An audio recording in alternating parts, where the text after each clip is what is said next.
So this is team paper 4, developing a branding strategy. What I'm going to say is, how are you going to develop a brand strategy? We have seen what is branding, what is brand concept management, what are the concept and everything. So I forgot to tell you, I'm planning to give a small test tomorrow before lunch. From day one, only the test is 15 to 20 minutes. So please go through all the modules which is in the on course. You need to go through. Tomorrow, after the Prof. Naim's lecture, I will give a small test before go for lunch. And you need to send the test in the everybody through on course, the answer. So everybody make sure you log in. If you don't log in, I cannot receive. You cannot send in the group. You need to send in the on course. So make sure those who are not logging yet, please register your on course. Tomorrow we'll have a small test. I want to see how many of you really understand this 4 days program. Okay? Only a 15 to 20 minutes. Don't worry. Small test. It can be open book or what, anything. But I want to understand how you understand what I'm trying to say. Okay? So please, are you all clear what I'm trying to say? You got my message? Are you all with me? Yes, sir. Yes. Yes, sir. Okay. So don't be very nervous. That's a small recap of a test from day 1 lecture, team paper 1 to team paper 6, plus the 2 workshop. So that is my early information to you all. Please pass to your friends. Okay, can you see my screen is moving? Yes, sir. Yes, sir. Hello. Yes, sir. Yes, Okay. sir. We're talking about brand identity. When we talk about brand strategy, we're talking about brand identity. That is, we're talking, let me go through the from the clockwise, the brand values, the mission. We want to know what is the value of the brand, what is the mission, how the design looks like, how the color, even the color is very important in a brand. Let's say your brand is TVET, some TVET. I just put common because I never put, maybe TVET for tourism or TVET for emerging technology, TVET for agriculture. Something you can give. Agriculture means you can give some special name, or you can put drone. You want to bring drone technology. So the branding is drone, for example. Anything you can bring. So that's why I just put TVET as a common. So the color, what is the color for TVET? So you must standardize the color. If you see this color, that is for TVET. Okay. Let me show. I don't know whether you all can see or not. Can you all see this logo, which I wear in my coat? Can you all see? Yes, sir. Yes, sir. Yes, but not so Can clear. anyone tell me this brooch is representing what? I think sustainable development goal, but I'm not so clear. Who answer this? Can I know your name, please? Pawan, sir. Pawan, eh? Okay, Pawan, you are right. That is the logo, 17 colors, sustainable, United Nations Sustainable Development Goals. You see, when you see that, you should know already. So that is the how you going to brand your TVET in your country. But this is global using this. You also can use that global one or for your country. What type of design, what color? Normally a color like sustainable, they got 17 SDG, they use 17 colors. Normally you see the big like KFC. Can you all mute the audio, please? If no, you'll be disturbance for others. Okay. So you see the big giant companies who are in the corporate level, normally they use only 3 colors. 3 colors. They have a meaning. You can browse in the internet. So the color makes very important. Okay. Brand personality. What the brand personality is bringing. Like you talk about Nike. Nike, the shoe. Maybe for sports, for other wears, for branding. Okay. You see, Rolex do not sponsor football. Rolex brand will never sponsor football because Rolex go for expensive sports like tennis, all these kind of sports. Don't go for football. So you can see the brand personality. The brand always go for what kind. So if TVET, so what is your personality? Because TVET is for everyone to help for the living. So your brand personality from the low income group to the high income group, maybe low to middle. So that is your brand personality. So you need to play your brand accordingly. You cannot be very lavish because your audience are from the low income to the middle. So play with that. Brand voice. So the voice, the brand, the voice means not the brand, what the brand going to speak. Like tagline. You're talking about tagline. I will show you some tagline. I've did some research, came out some tagline for Nepal. I can share after this. Then the logo, like you see just now, the United Nations logo. So you need to create one logo. In that logo, how many colors? The vision, the mission and the vision of your TVET Nepal should be in line. And the topography, the location, how you want to use, how you want to do the background and everything. So these all are under brand identity. When you come out a brand, you cannot sit alone in the office, 2-3 people, go to coffee shop and come out with one brand. The idea can be mooted. But if you wanted to really successful, you're talking about for your country, you need to really sit down, come out, one for all for one. So should be the standardized, must be there. Okay, definition. Can you all see my slide? Hello? Sir, yes, properly seen. Yes, sir. Branding is an essential discriminator for Asia Pacific business market, where multinational corporations, regional players, and startups via for the consumer notice. Effective branding strategy assists organization. So branding is an essential discriminator. That means it is something very unique for Asia Pacific business market, for multinational corporation, players, even for startup. So what are the effective branding strategies? Build consumer trust and loyalty. This is very important. The brand must build trust and loyalty. That means if you're talking about TVET brand, so what is the brand trust and loyalty to the consumer? The consumer is the community, the citizen, the students, the parents, the citizen. What is the trust they have on TVET? What is the loyalty you are going to give when they take TVET? So that is important. Another one is create a unique market identity. How are we going to create a unique market identity? Those who are studying TVET, after finish, taking 3 years diploma or degree program or certificate, can they get work? Are they employed within 3 months or are they unemployed? Are they given a proper salary according to the market value? So that is very important. Adapt to the culture, diversity, regional preference. Okay, let's say for Nepal, what type of TVET you are lacking? Like what Prof. Harsh said, you might need transportation. You might looking at other aspect. So you need to cater according to the what Nepal government really focusing on. Like India government, what they are focusing, they are doing that. So you should align with the national agenda of your country. Start in your country first before go to global. Start from your province first. Go to city. From city, go to state. State, go to country. Then after country, all very good. Then you promote to global. So start from small, end up big. Navigate the digital landscape efficiently. Navigate.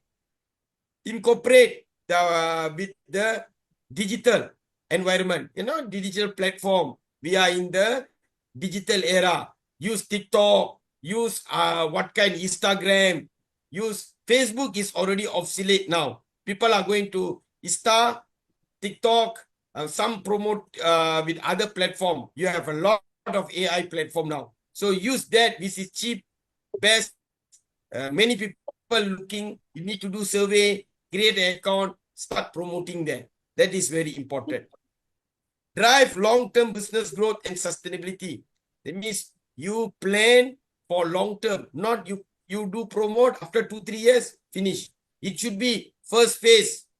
After 1 year, you review, maybe next 3 years, 5 years, then 10 years, then it's sustained. So you must have a succession plan. Whoever there, we are talking about now change management. We have 4 types of management: traditional management, new management, strategic management, and change management. The traditional management is different, old style of management. Then the new management, the new style of era.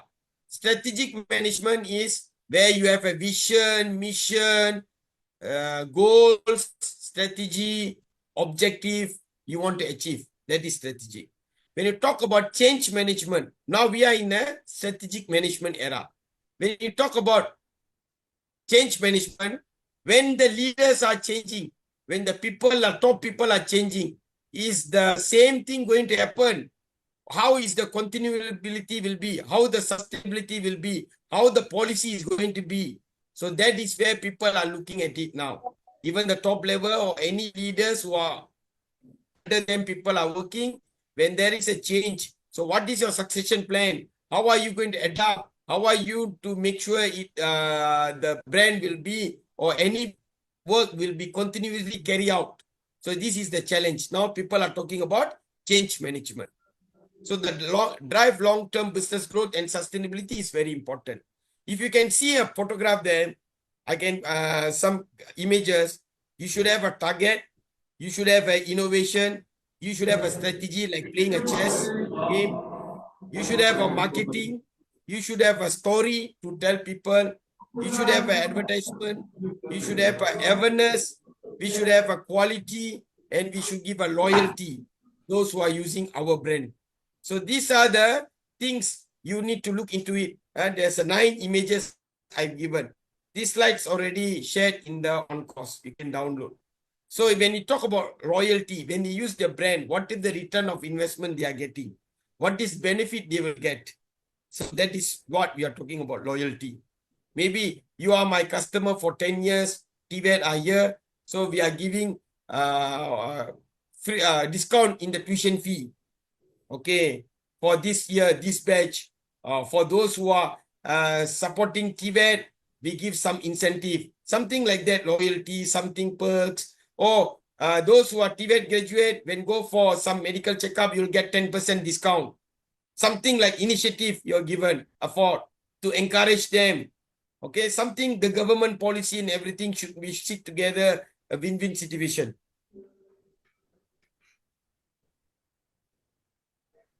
Key consideration for branding strategy development. In the competitive era of today, a well-structured branding strategy is the crucial of organization to create a unique identity, gain credibility, and establish a long-term relationship with their target market. So this is a very competitive now. Well-structured branding strategy. It is not easy. Those days are okay. Now with the digital era, very competitive. Crucial organized to create unique identity, to create something special, gain credibility, to gain it is best, and establish long-term relationship, because now everything is changing very fast. So you need to keep up very fast. So that is big challenge. If in IT, if you do something, you wait for 3 months, the thing already changed. So this is where it's moving very fast. Those who are using iPhone, you see the software very fast getting changes. Now is iPhone 18.4, the software version. So you see that is how it changes very fast. Branding is more than logos and taglines. It's more than logos than tagline. It reflects an organization value, mission, and exclusive value proposition. So it is not only logo and tagline. It is beyond that. Okay, we will see the value of the product, of the what you want to brand, or the institute branding organization. We wanted to see the mission. Okay, exclusive value proposition. What are you planning to do? What are you planning to do? So these are the things very important to consider.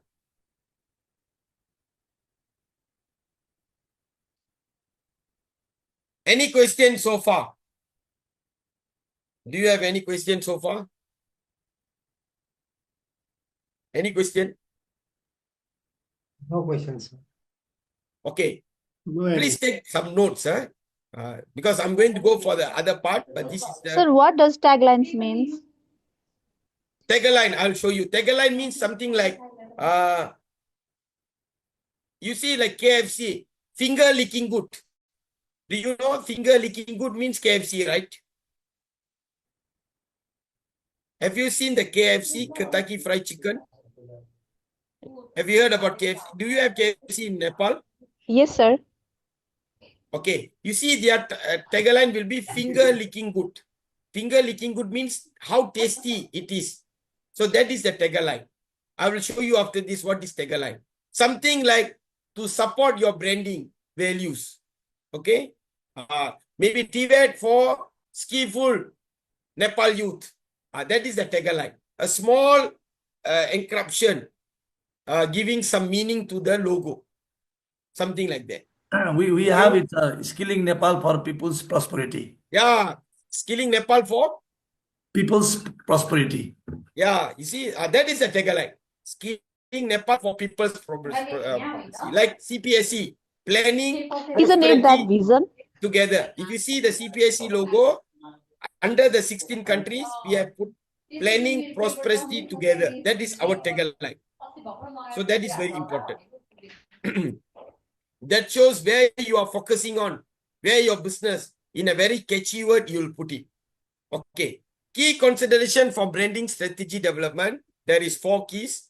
First, understanding the cultural market diversity. The Asia Pacific region encompasses highly diverse market from technological advanced economies like Japan and South Korea to emerging markets such as Vietnam and Indonesia. Successful branding strategies must reflect local language. You see, language is important, tradition and values. We cannot use Nepal if you want to be global. You cannot bring one, go there to, you need to suit the country, language, tradition and values to sell your product. Align with consumer behavior, purchasing pattern, leverage regional insight for localization marketing campaign. So let's say you are staying somewhere in Nepal in the south. You want to promote to the central, Kathmandu. From north, you want to promote to Kathmandu. So, or from the central, Kathmandu want to promote to the south, north, east, and west. So, it should reach in the context, the objective, vision, mission is the same. But when they promote at that particular area, they need to adapt to the culture of the people at that area to tell things. Then only it will be rich. If you only say, this is the what I want, but the culture is different, you're not following their culture, their values, the way how they think, then it won't happen. It should be adapt. So understanding the culture and market diversity, then people will understand what is really TVET means. We must speak in their language. We must make them understand in their language. We must introduce our branding in their perspective to them understand. Then only we are reachable to them. Then only the support will come. If you don't speak in their language, if they don't understand, they don't know. They think TVET is something strange, something new. Okay? Actually, TVET is something that from the day we are born until we are died, or after we have grown up in this, we have went to the school, primary level, we are into TVET. We are using TVET in our daily life, indirectly or directly. Only we don't realize it. Okay, TVET is a part of our life. Actually, any skills we have, especially in the technical, maybe after your when you go for upper secondary, you already exposed to the some general in the curriculum. Like in Malaysia, for example, we have this how to repair computer, how to troubleshoot, how to do a safe basic things. Even in China, 5 years old kid can start cooking.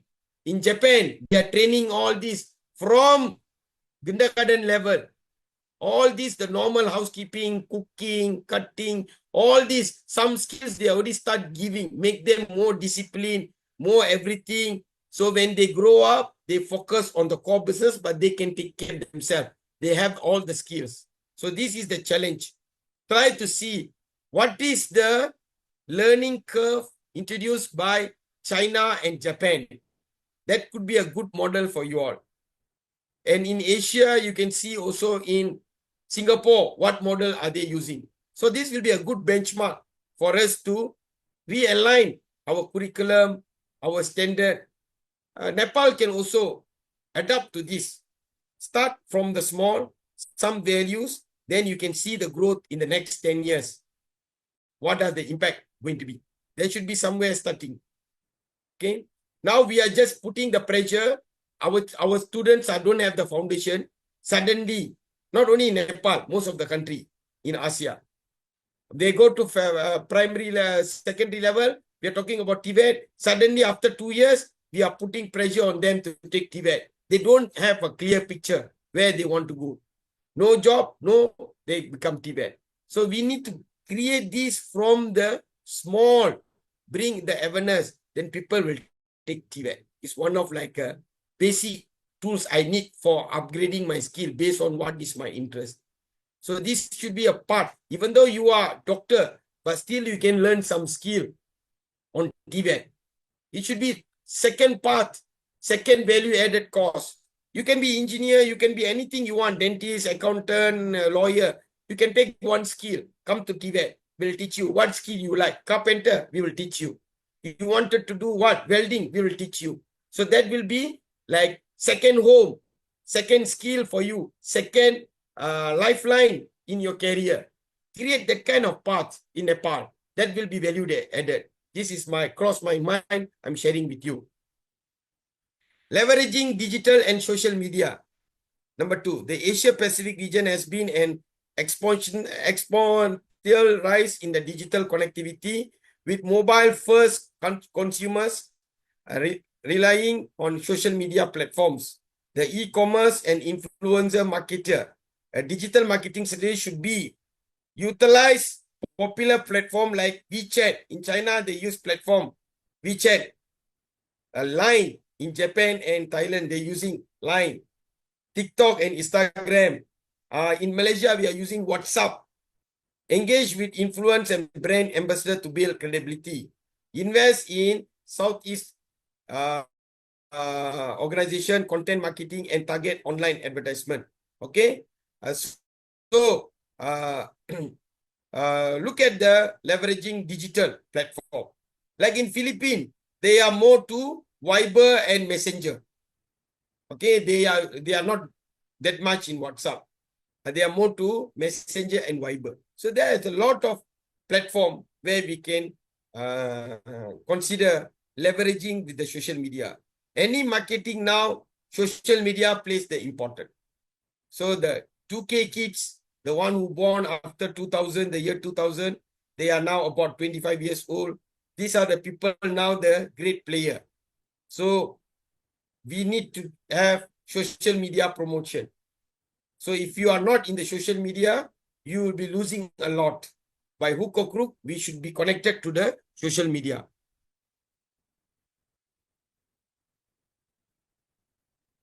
Can you all see the next slide, number 3? Yes, sir. Okay. Number 3, addressing economy and competitive factors. Market dynamics in the region vary significantly in terms of economic development. Consumer spending power, regulatory environments to stay competitive. Brands should conduct through market research competitor analysis. Before you start up any brand or you want to start anything, please do some market research. You need to do some research. See, analyze, see who is your competitor, what is really need, what is lacking, then you plan. So you need to do brainstorming, okay? Then you need to use the, do a brainstorming, then find out what really you want to do. Then use the PDCA, plan, do, check, action. PDCA method, plan, do, check, action. Implement, check, and see what is the outcome. Okay? And if you still have this problem, you still can't make it, use the Japanese model, Ishikawa diagram or fishbone diagram, where you have 4M and 1E. What is the root cause of the problem? maybe due to man. The 4M is man, machine, material, or what another one is man, machine, material, and Money. method. A method. Method. And Method. E is environment. Environment. So 4M and 1E. You can browse. Go to Google, put fishbone diagram. Or in Japanese, they call it Ishikawa diagram. Ishikawa diagram. That is to analyze the root cause analyze model you can use. Okay? So you can use. But now I've seen no more 4M and 1E. They call it 5M. Man, method, machine, material, and M is, they call it milieu. M-E-L-I-M-E-L-E-U, milieu. Milieu means consider money, environment, anything, all in milieu. So now it's become 5M, no more 4M and 1E. And anything you do, you should also have this concept. Always, any research you do. 5W and 1H. Can anybody tell me what is 5W and 1H? Can anyone tell me what is 5W and 1H? What? When, what, Why? where was? How? Yeah, what, when, where, whom, How? uh, How? whom. Okay? And H is how. How? H is how. So normally we will say the form 5 wife, 1 husband. 1 husband, 5 wife. Easy to remember. So this concept, if you want to do research, always think. When you do a proposal, when you do something, always remember 5W, 1H. You get the answer for that, you are done. Look the answer for this. Why I need to do? When, where, whom to do, who, how to do. Nowadays, the student 2K kids, you tell 5W, 1H, they still don't understand. You need to add one more item. That is S. Show them how to do. Like our generation, no need. All the 25 years and below, you need to show them. Add one more S, show them, understand, then they can do it. So that is the challenge we are facing currently. So, number 2, offer value-driven pricing and localized product innovation. Okay, so local offer value-driven pricing and localized product innovation. You must make sure the innovation of the local product, okay, taking place. Okay, you must make the price is reasonable, competitive, can be marketable. Adapt to regulatory and trade policy affecting business operation. You need to make sure it is in line with the policy. No clash on the policy. Okay, in terms of the business. So all this you need to consider first. That's why you need to look into the policy when you are bringing the branding. Number 4, sustainability and corporate social responsibility, CSR. Consumer in the Asia Pacific region are increasing valuing sustainability, ethical business. Branding strategy should incorporate eco-friendly initiative as sustainable product offering. That means eco-friendly means you should do CSR. The institute should engage with the community by some program, by NGO, by industry. So we call it CSR, Institute Industry Linkages. Okay, IIL, Institute Industry Linkages. So you should engage, join this, join CSR, or maybe you can do with the bank, with any big organization, big company like you have Coca-Cola in Nepal, you can do with Coca-Cola, for example. So all this they will come out, do a collaboration, sign one MOA or MOU with them. If you sign an MOU, you do for 3 years or 5 years. If you sign MOA, Memorandum of Agreement, by project. If MOU, Memorandum of Understanding, it will take some time. So 3 years, at least once a year, have an engagement with them. Call them when you have a meeting to review the curriculum, to give the feedback. So that bring them into your committee. Then you will grow. You will get the feedback. Don't shy. If they comment anything, don't shy. Accept it. When you accept the criticism, when you correct the criticism, we become better one day. We have solved the problem. Don't sweep the problem under the carpet. Then the problem is always there. That is the big challenge. Transparent business practice and social impact programs. So transparent business practice, social impact, what is that is you should be transparent in the practice, neutral, and the impact of the program. If there is a positive, tell positive. It is not positive, try to improve. Fine. Why it is not positive? You cannot expect every time that is the best. Do you know how the fluorescent light was invented? How many times? The experiment was conducted by Thomas Alva Edison. Can anyone tell me?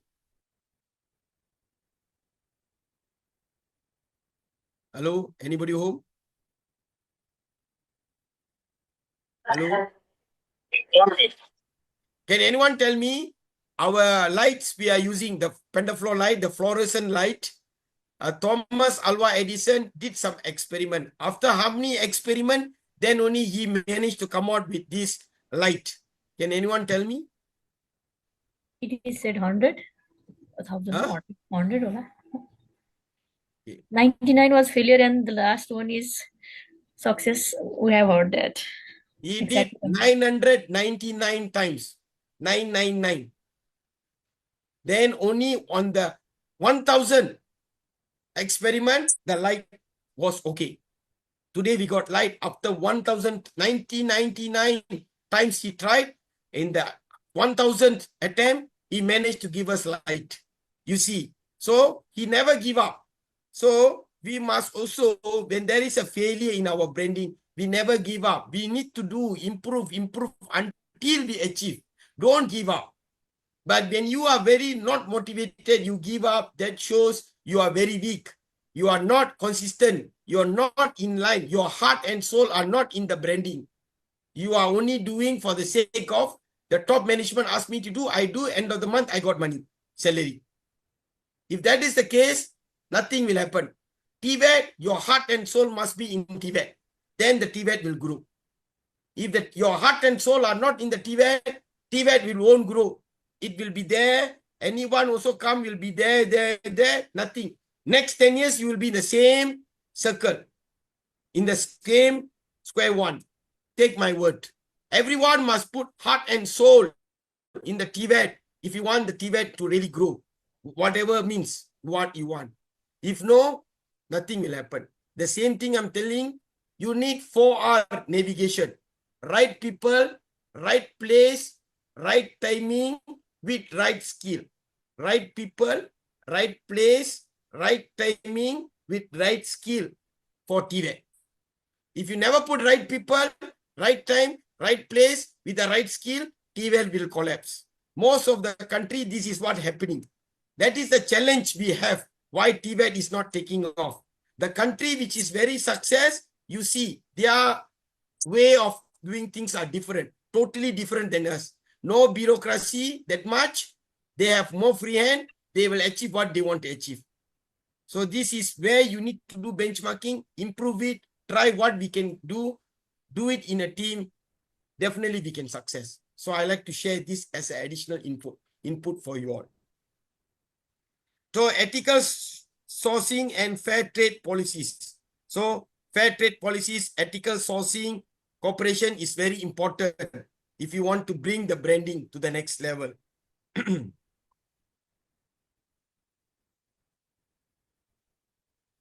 So we have seen the key consideration. Now we are going to look into steps to develop successful branding strategy. Okay, I want everybody to please pay attention to this, my humble request. Because when you understand this, I'm going to show the Nepal model. Based on the request yesterday, I've tried to sit and look for a model to suit for Nepal.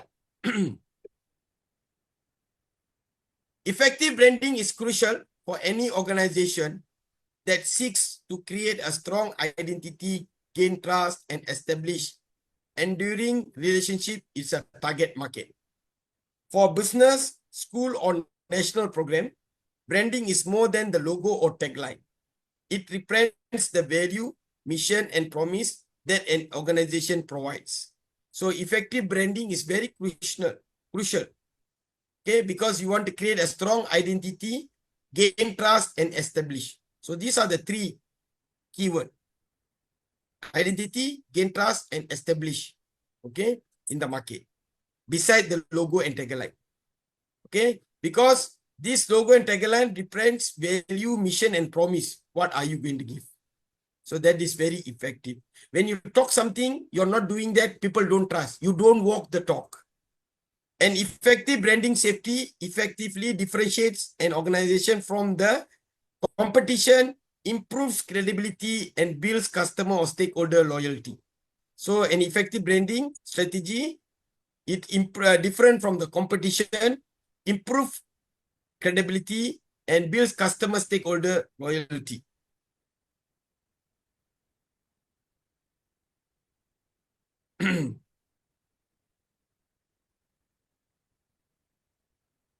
Okay, so now we go to the steps to develop market research and consumer insight. This one I already informed just now, the same thing. We need to do the market research. What is the understanding the target audience, foundation, who is your target? Brand must have a analysis, survey, focus group, feedback, benchmarking, identify the gaps and opportunities. That is important. Second is create a strong brand identity. A complying brand identity includes memorable logo. This is related to the first slide which I show you, the brand image, vision, mission, the colors and everything. So memorable logo, visual, clear brand message, storytelling, value proposition, aligned with the customer expectation. So this is how the brand should be. You should look into this concept. First, research what brand you want to create. Then you want to create, you know the research, you know who use your this thing. So you need to have a what type of brand you want to give. Then third, multi-channel branding and communication. Brand presence must be consistent, okay, across traditional media, TV, radio, print. That means everybody speaks the same branding if you are going for national level. Digital platform also consistent. Social media, website, e-commerce, offline experience, event, sponsorship, branding. Even any sponsors want to give for this thing, the same tagline, the same logo they're using. Sometimes you see people got sponsor for badminton. Suddenly they wear different color, all this. The sponsorship, they say they don't want to sponsor because you are not following what our guideline. So they are very serious. So when people sponsor, when you come out a brand, you need to follow consistently. You cannot add up anything. It will be, because everything there is a protocol guidance policy when you sign as a partnership, or when you are coming with some, you want to do partnership with others. They cannot modify your brand. Localization and personalization. Brand that resonate with local audience, tailor their marketing message to fit regional preference. That's why I say north, south, east, west must taste their original localization, regional. Product design offering to meet local needs. What the local needs. So that is what you need to product. If there are no needs, you just do marketing for what they need to buy. It is not their interest. Customer service experience to cultural expectation. So customer service experience to cultural expectation, what they expect. Okay. So we need to deliver that.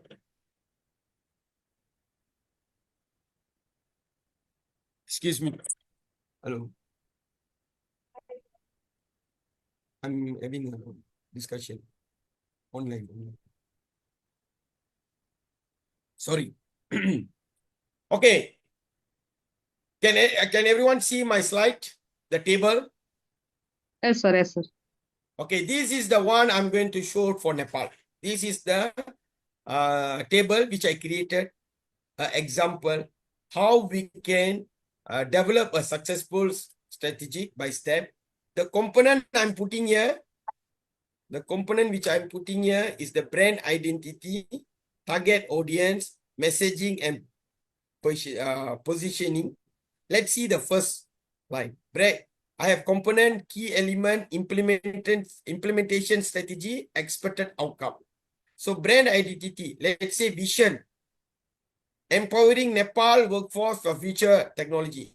So this is also like a tagline, but this is our vision for Nepal. Unique selling proportion, USP, they call it unique selling proportion, cutting edge skill for global competence. Logo, slogan, and visual identity you need to create for this. Implementation strategy, align TVET branding with Nepal digital and industrial transformation goal. Develop a brand identity that reflects innovation, future skills, and employability. What is the outcome for the first brand identity we want? TVET is seen as a prestigious and future-proof education path. So this is from the identity, these are the elements, these are the implementation, what we expect from this first row. Can you all understand this concept? First row first. Any question?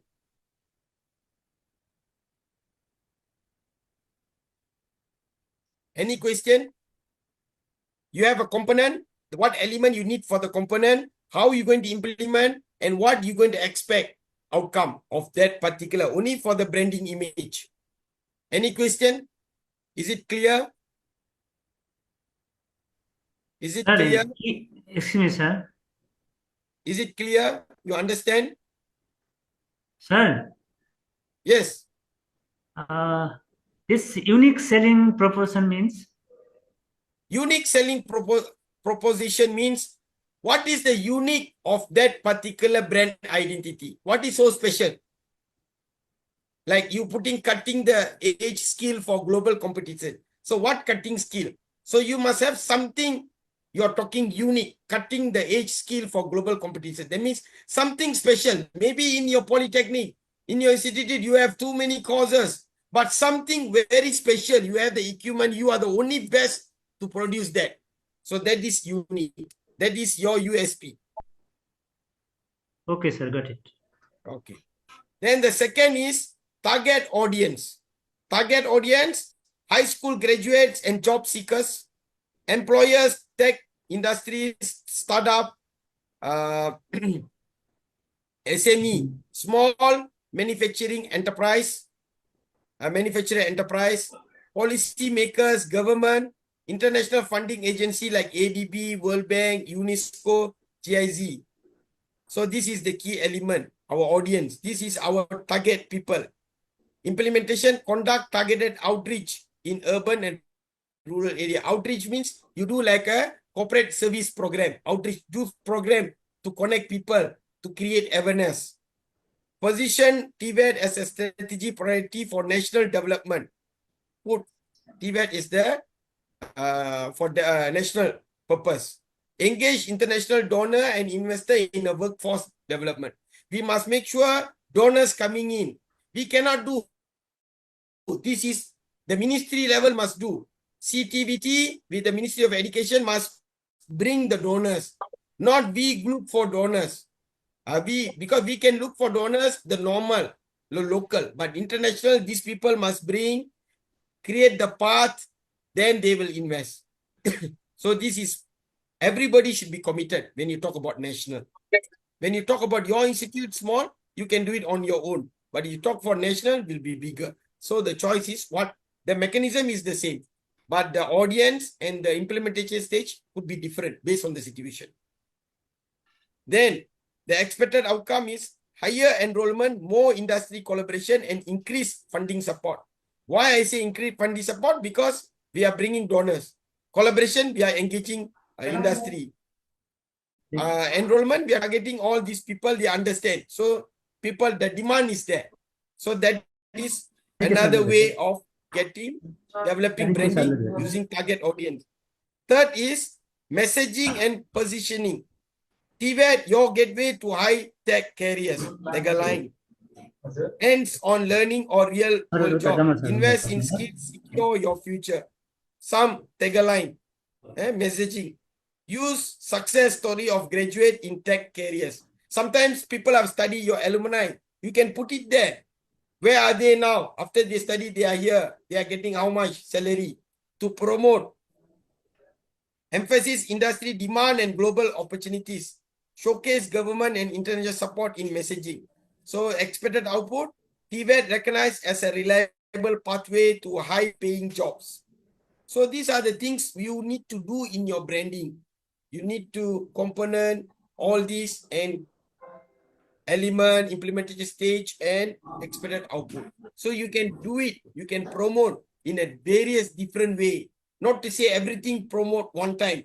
See which is by partially you can promote sustainability, sustain by time to time. Then the next we are going to see market channel. When you talk about market channel, digital media, Facebook, LinkedIn. I hope everybody is connected to LinkedIn. How many of y'all do not know LinkedIn? LinkedIn. So if you want to get your profession, you're working, go to LinkedIn, register, and whatever you do, you promote there. You can go to LinkedIn, you can type Kesavan Ulaganathen, you can see what I'm doing. So even our program, I also will promote. So all activities, then people will be connected, they know what you are doing, they will engage in you. You also can look for job there for your students or anything. So that is very important. TikTok, YouTube, TV and radio, local storytelling, skill-based talk show, event, national, public awareness campaign. You see, public awareness campaign is a very important, crucial. Time to time, not only one time when the budget coming out, everybody wanted to get some good budget, they promote TVET. Because Nepal 12 ministry is doing TVET. Am I right? Am I right? 12 ministry in Nepal doing TVET. Am I right? Or am I wrong? Yes, sir. Yes, sir. Yes, sir. Similar like Malaysia, we also got 12 or 13 ministry. There is no regulatory body. If you see in Philippines, they have a regulatory body, TESDA. If you see in Pakistan, they have NEFTEC. If you see in Thailand, they have OVEC. So these are the regulatory body who control the TVET of the country, even for private or public. This model I like. There should be one regulatory body control the TVET. The fund go to there, and they are the ones seeing the curriculum implementation, make it greater. That system works, it makes centralized to everyone. So we should adapt to that system. Just sharing. But it depends on the government policy and the structure. So run targeted digital campaign to attract youth, organize skill hackathons. Hackathons is something like you have series of competition in the website, digital area with tech firms. So you have series of competition to make them first series, second series. So it become regular hackathon. Establish an annual TVET Innovation Summit. We should also have some conferences, summit, to have a forum section, to see the best practices, to engage partners, open booth. All this should have increase expected output, increase youth engagement and national visibility. So we can see nationally how important is the TVET. Okay. This one, the product which I'm going to brand is TVET for Nepal. My product is TVET for Nepal. So you can do whatever you want, but I just put a common TVET for Nepal. My brand is TVET. Partnership collaboration. Next, you see the partnership collaboration. Industries, okay, AI, robotic, renewable energy, Internet of Things companies, government, Ministry of Education, CTEVT, industries, ministry. So these all need to be collaborate together. We cannot work silo. MOE, Ministry of Education, CTEVT, and industry, ministry in Nepal have to work together. They need to work together and come on. They need to bring the budget and make it greater. They cannot say only education, CTVT, industry, ministry work on their own. So there's no unity on that. But we want to do for our country. Let's pool the money, make it greater. Okay. But this is very hard to happen. If it happen, thank God. International organization, ADB, World Bank, GIZ, UNESCO. Also partnership collaboration. Establish co-funded training programs with industries donors. create joint certification program with international institution, develop skill mobility agreements for global employment opportunities. So these are the implementation stage. What we expect, increase funding, stronger curriculum and global job access. So we need to increase the funding, stronger curriculum and global job, because increase the funding, we are collaborating with all. That's why I say if they can collaborate, fund is not a problem. Stronger curriculum, we can get a very stronger curriculum. We are engaging in ministry, industry ministry, education, CTVT, skill, education with the industry demand. Global job access, we can also promote to other people. We can supply. Most of the people in Philippines are working in Middle East, and they are in the hospitality sector. Even in the world population of nursing, Philippines is controlling around 25% to 30% nursing. You see, this is the market. They train, they bring people out.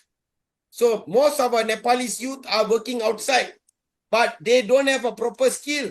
They go out, they find, even though they are graduate, maybe they are working as a, in Malaysia, most of the Nepalese are working as a normal domestic, taking care in a hypermarket. They are working in the security guard, in the hotel management. So I don't see a top level. So because we don't train and send them, so we need to build some training and export them out. Then we also can bring some investors in. See what is the market in Middle East. What is the market in other place, surrounding your place, what they need. We do that program in Nepal. We use that TVET. We train, we export that. So that is a good branding. Funding strategies, government grants, educate for increased budget allocation, industry sponsorship, international grants, public-private partnership, PPP. So these are the strategies we can use. Implementation strategy, align TVET funding with Nepal workforce development, develop proposed-based funding, intensive companies to invest in TVET through tax benefit and CSR program. The government should give some tax benefit for those involved, tax relief. Then the company will give. In Malaysia, we give. Anyone giving graduates from TVET, giving employment or sponsoring, the company will be certain percentage tax relief. So these are the incentives given by the government in the annual budget. Sustainable financial model, ensuring quality training and infrastructure. So this is important. The last two is engagement and community building. Alumni network, future success stories of TVET graduate. Online communities, platform for skill sharing. Ambassadors, influence and industries leader promoting TVET. Your Nepal people are sitting in all the country. So try to give this idea, the branding of Nepal TVET to the ambassadors to promote India where they are, to promote Nepal. To if they want something unique about Nepal, engage Nepal, take Nepal graduates. Develop an alumni success network highlighting career growth, organize TVET influencer campaign showcasing opportunities, create regional skill hubs for the localized training and networking. What is the outcome? Increase public trust, peer motivation and advocacy for TVET. And lastly, performance measurement and feedback, key metrics, enrollment and retention rates, graduate employment. We want to see how many enroll, retention, how many graduate. There is no dropout. The less dropout, that means your program is good. But the less retention rate, more dropout, that means it's not good. People halfway stop, not completed the study, not good.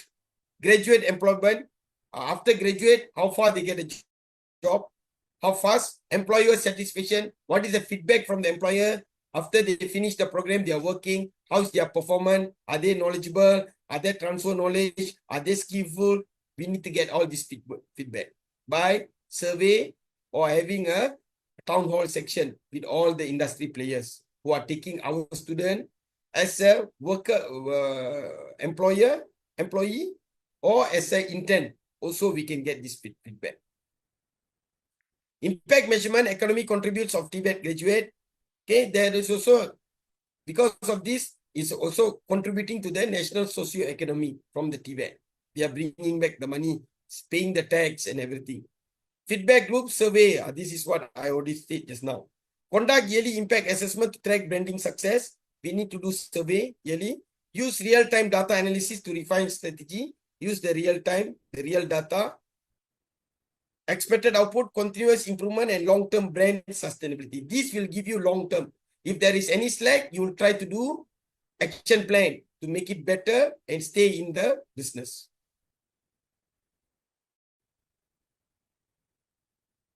Okay, case study of the successful branding in Asia Pacific. Samsung branding in South Korea stands for innovation, success STEM, science, technology, engineering, mathematics. Okay, for innovation, aggressive marketing, and strong customer engagement. The company localized advertisement strategy, partnership with influencers have strengthened its dominance in the region. Uniqlo Japan, branding strategy focus on simplicity, quality, affordability. Yesterday I mentioned this. By integrating technology in fashion, leveraging digital campaigns, the brand have extended successfully across Asia market. Grab, Southeast Asia, originally a hailing application. Grab has evolved into a super app offering food delivery, digital payment, and financial service. Its localized approach, deep market penetration, and customer-first branding have made it a regional leader. You might ask why Dr. Kesavan is always giving this three example, not other than that. Because there should be some continuity from the day one until the strategy. The same example, you know how they start, how they build, where are they now. That's why I'm using the same to interrelate. Okay, like you are seeing a movie, suddenly one hero coming, you cannot keep changing the hero and the heroine. It should be the same hero and heroine until the last. So that is the same plot I'm using here. Challenges in the branding strategy implementation. Despite opportunities, brand in Asia Pacific have challenges. Regulatory complexities. Different countries have various business law and if you're bringing your brand outside. Fierce competition. Local brands often dominate their home market, requiring international brands to strategize. If you're local, if you bring some international, you have to compete with the local. But if you're only local, if there is no other local players, you are safe. If no, you need to compete with the local. You see like restaurant.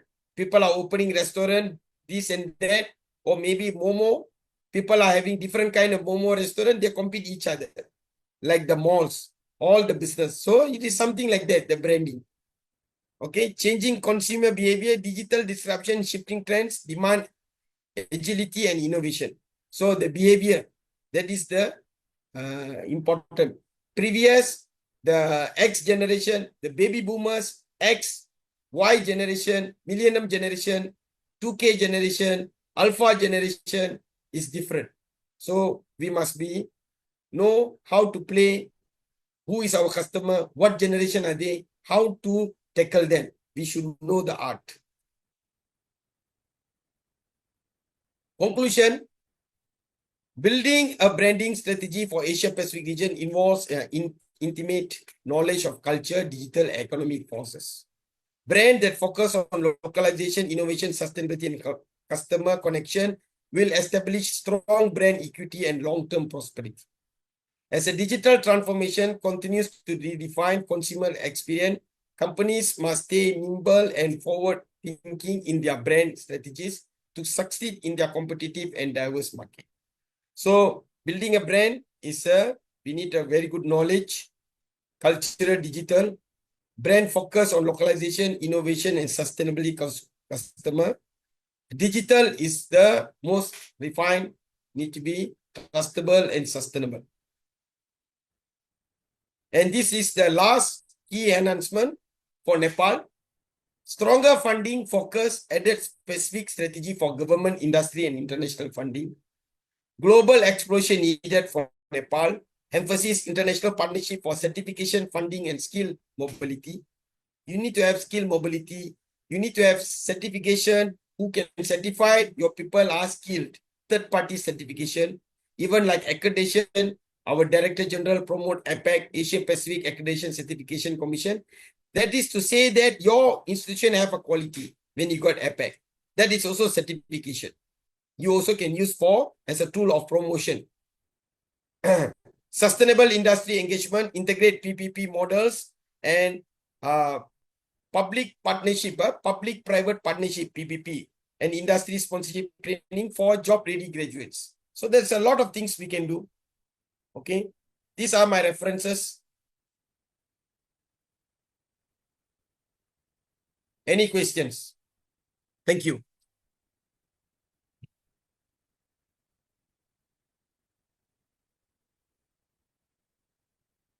Any questions?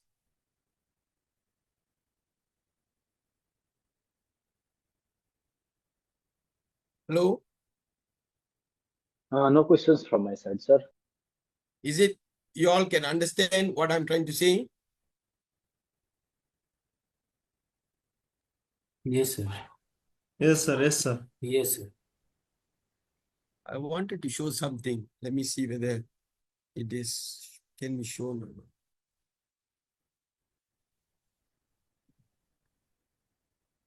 I'm going to show something. I'm going to show.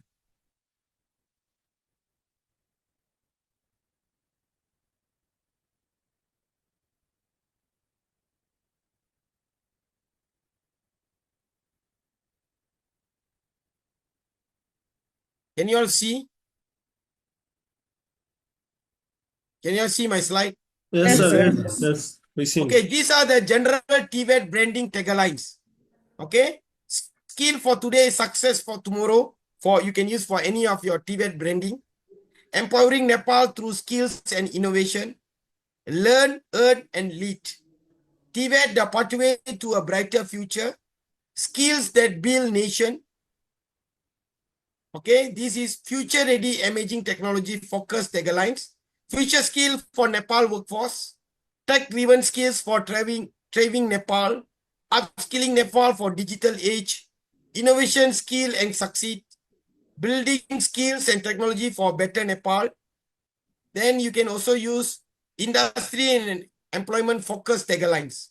TVET, your gateway to high paying careers. Skill workforce, stronger economy. From learning to earning, TVET delivers. Nepal future work with skill hands. TVET, where talent meets opportunity. I will share this in the WhatsApp group. So you can use this when you do a branding. You can use this as a tagline if you wish, or you have others you can do. I just want to share something which I can share to you all. So with that, I will, if there's no question, I would like to end my presentation. Thank you very much. अलिकति disturb भयो सरी for that है र अहिलेको यो थिम paper 5 मा मैले थोरै केही कुराहरू शेयर गर्न गइरहेको छु यहाँहरुसँग छलफल गर्न गइरहेको छु यसमा यहाँहरु सबैलाई स्वागत छ I welcome you all in my session Thank you. सबैभन्दा पहिले चाहिँ एउटा कथा भन्नु मन लाग्यो I want to share a tale of two shoe sellers मलाई चाहिँ कथा असाध्यै मन पर्ने त्यही भएर तपाईहरुलाई पनि यो कथा शेयर गरौँ जस्तो लाग्यो ठीक छ ठीक छ सर ओके ठिक छ सर ठिक छ के रहेछ भने नि एक ठाउँमा एउटा ठाउँमा चाहिँ दुईजना यो जुत्ता व्यापारीहरु रहेछन् के त्यो जुत्ता व्यापारीहरु त्यो हाट बजार हुन्छ नि गाउँ घरतिर त्यो हाट बजारमा जाँदा रहेछन् अनि जुत्ता बेच्दा रहेछन् सायद तपाईहरुले सुनिसकेको पनि हुन सक्छ अनि तिनीहरुको नाम चाहिँ पूर्ण र हेम रहेछ जुत्ता लिने जाने आइतबार बजार लाग्ने ठाउँमा पनि जाने सोमबार बजार लाग्ने ठाउँमा पनि जाने तिनीहरु बेच्ने अनि त्यो दिनैपिछे जुन बजार लाग्ने ठाउँहरु हुन्छ त्यहाँ जाँदा रहेछन् एक दिन उनीहरुले के सुनेछन् भने ओहो फलानो ठाउँमा त एउटा गाउँ रहेछ त्यो गाउँमा कसैले पनि जुत्ता लाउँदैन अरे त्यो ठाउँमा गएर बेच्न पाएदेखि हाम्रो यो बिजनेस बढ्ने थियो कि त्यहाँ धेरै बिक्ने थियो कि भन्ने कुरा चाहिँ उनीहरुलाई लागेको छ एउटा गाउँको बारेमा सुनेछन् जहाँ चाहिँ मान्छेहरु चाहिँ बेगर खुट्टा अथवा जुत्ता नलगाइकन हेर्छन् त्यो जुत्ता नलगाइकन हिँड्ने ठाउँमा हामी जान पाएदेखि त हाम्रो सेल्स बढ्ने थियो त्यो सोचेछ। त्यसपछि अनि उनीहरूले त्यो गाउँतिर जाने डिसाइड गरेछ। पूर्ण आफ्नो तरिकाले गरेछ, हेम आफ्नो तरिकाले गरेछ। त्यसपछि त्यो गाउँमा पुगिसकेपछि पूर्णले एउटा त्यो ठाउँमा, त्यो गाउँको कुनै एउटा ठाउँमा आफ्नो स्टल राखेछ, जुत्ताको स्टल राखेछ। त्यसपछि के भनेछ भने मलाई चाहिँ यो गाउँमा आइपुग्दाखेरि असाध्यै खुसी लागेको छ। मसँग जुत्ताहरू छन्, यो महिलालाई हुने, पुरुषलाई हुने, केटाकेटीलाई हुने डिफ्रेन्ट साइजका जुत्ताहरू छन्। Now you can by from my सप भनेर उसले सु सप भनेर अगाडि लेखेर टाँस्यो पनि र जुत्ता बेच्नलाई उसले सुरु गर्यो। तर के भइदियो भने त्यहाँका मान्छेहरू त सबै त्यो खाली खुट्टा हिँड्थे, कसैले पनि जुत्ता लाउँदैन थियो, जुत्ता लाउने उनीहरूमा बाँड्नै थिएन। त्यसपछि उनीहरूले के भन्यो भने हामीले कहिले जुत्ता लगाएको छैनौँ, हामीलाई खाली खुट्टा हिँड्दै ठिक छ, किन जुत्ता लाउनु गरेर भन्दै जाँदै गरेका छन्। त्यो पूर्णको पसलबाट कसैले पनि जुत्ता किनेन। सुन्दै हुनुहुन्छ? हजुर हजुर मलाई कन्फर्म गर्नुपर्छ है, माइक अन नै राख्नु होला, नो प्रब्लम। त्यसपछि कसैले जुत्ता नकिनेपछि अनि त्यसपछि पूर्ण चाहिँ एउटा होपलेस भएर अनि ओहो मेरो टाइम मात्रै वेस्ट भयो, अब म फर्किन्छु, मेरै गाउँ फर्किन्छु अथवा मेरै ठाउँमा फर्किन्छु, अन्त गएको भए मैले त्यससँग कति बेचिसक्थेँ। त्यसपछि ऊ फर्केछ। अर्कोतिर हेम भन्ने मान्छे थियो, पूर्णको त्यो कथा भने हेम भन्ने मान्छे थियो, हेम भन्ने मान्छे पनि त्यही गाउँमा गयो। त्यो गाउँको अर्को कतातिर पुग्यो। पुगिसकेपछि उसले पहिला अब्जर्भ गर्यो, ओहो यहाँ त मान्छेहरू कोही पनि जुत्ता लाउँदो रहेछन्। त्यसपछि उसले त्यसलाई राम्रोसँग हेर्यो, अब्जर्भ गर्यो र ती मान्छेहरूसँग उसले कुराकानी गर्न थाल्यो। कुराकानी गर्दा अब्जर्भ गर्दा उसले के देख्यो भने त्यहाँका मान्छेहरूको खुट्टा पट्टी फुटेको, खुट्टामा ठेला उठेको होइन, त्यो ढुङ्गाहरूले ठोकिएर कसै कसैको त घाउ भएको, त्यस्तो कुराहरू उसले देखे। अनि त्यो देखिसकेपछि उसले के भन्यो भने हेर्नुहोस् तपाईँहरू जुत्ता लाउनुहुन्न रहेछ, तर म एउटा कुरा भनौँ, अरू गाउँमा पनि हामी यसरी गएका छौँ। अरू गाउँका मान्छेहरूले चाहिँ यसरी जुत्ता लाउँछन्, चप्पल लगाउँछन्। जुत्ता चप्पल लगाइसकेपछि चाहिँ उनीहरूको खुट्टामा यस्तो समस्याहरू छैन भनेर उसले जुत्ता चप्पल नलाउने मान्छेहरूको खुट्टाको बारेमा कुरा गर्थ्यो। त्यसपछि जुत्ता लगाइसकेपछि के हुन्छ, किन जुत्ता लगाउनु पर्छ भनेर उनीहरूलाई बुझायो। र यो जुत्ताहरू त्यस्तो महँगो पनि छैन, मैले पनि जुत्ता ल्याएको छु, यो त्यति महँगो पनि छैन, यो अफोर्डेबल छ भनेर उनीहरूलाई कुरा बुझाउन थाले।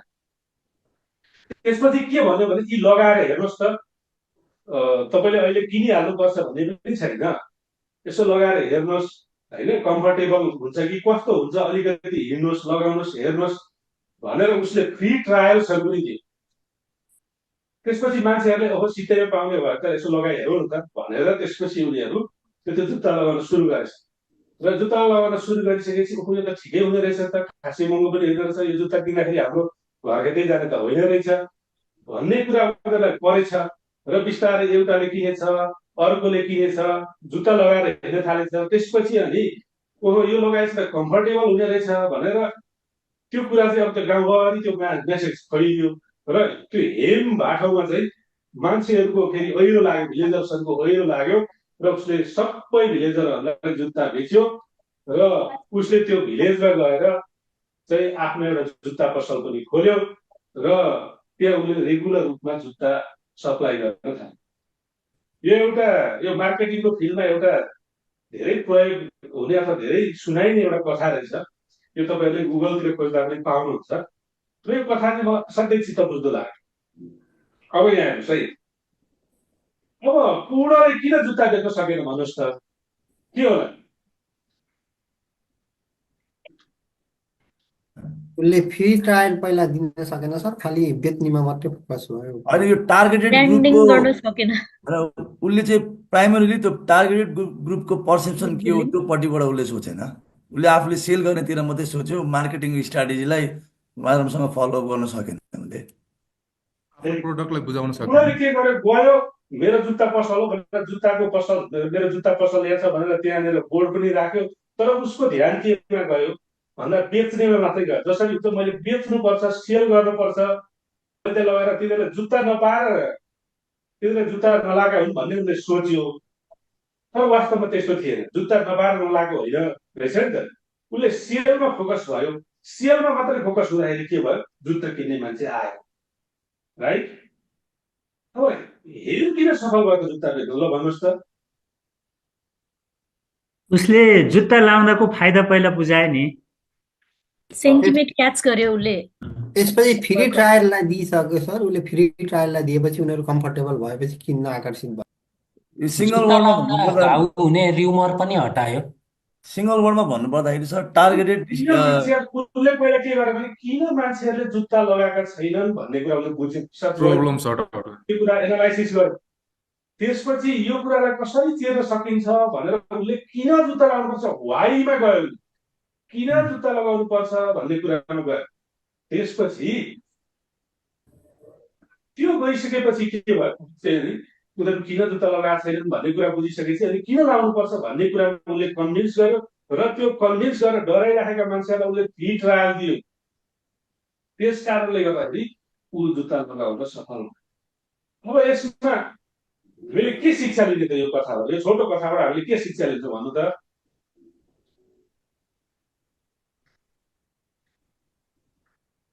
पहिले एनालाइज गर्नु पर्यो के छ समस्या भन्ने कुरा, अनि त्यसलाई अब त्यही अनुसार चाहिँ डिजाइन गर्दै लिएर जानु पर्यो भन्ने कुरा।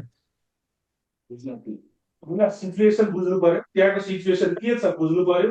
त्यो सिचुएसन बुझिसकेपछि त्यहाँका मान्छेहरूको निड, उनीहरूको अवस्था, होइन, त्यो सबै बुझेर अनि उनीहरूलाई कन्भिन्स गर्न थालियो भने अनि हामीले चाहिँ राम्रोसँग बिजनेस गर्न सक्ने रहेछौँ अथवा हाम्रो सेवा प्रदान गर्न सक्ने रहेछौँ भन्ने कुरा हामीले बुझ्न सक्छौँ। अर्थात् हामीले के पनि बुझ्न सक्छौँ भने a market can be created even in the absence of explicit demand. हेर्नुहोस् है, एक्सप्लिसिट डिमान्ड छैन, त्यहाँ कसैले पनि जुत्ता लाउन खोजेकै छैन, तर पनि त्यसको ठाउँमा जुत्ताको मार्केट क्रिएट गर्न सकिँदो रहेछ। मार्केटिङ भने marketing done by understanding and meeting people's needs succeeds. जुन मार्केटिङ मानिसहरूको आवश्यकतालाई बुझेर गरिन्छ त्यो मार्केटिङ सक्सेसफुल हुन्छ, even when our business seems unlike at first. त्यसैले हामीले यो मेसेज चाहिँ हामीले यो सोर्ट स्टोरीबाट पाउन सक्छौँ। So with this story, I am going to discuss something about this topic, theme paper 5, developing marketing strategies for TVET institutions. अब हामी त TVET institutionsसँग बिलिङ गर्छौँ। अब हाम्रो मार्केटिङ स्ट्राटेजिज कस्तो हुनुपर्छ त भन्ने कुरा अब यहाँ थोरै गरौँ। हुन त यो धेरै ब्रोड टपिक हो। मार्केटिङ भनेको, मार्केटिङ भित्रको एउटा सानो कम्पोनेन्ट हो ब्रान्डिङ भनेको। अब यो ठुलो कुरालाई अब छोटो समयमा यहाँ राख्नलाई म प्रयास गर्छु है त। अब आज यो सेसनमा हामी के कुरामा कभर गर्छौँ भन्दा फर्स्टमा मार्केटिङ भनेकै के हो थोरै यसमा छलफल गरौँ, मार्केटिङ कन्सेप्ट।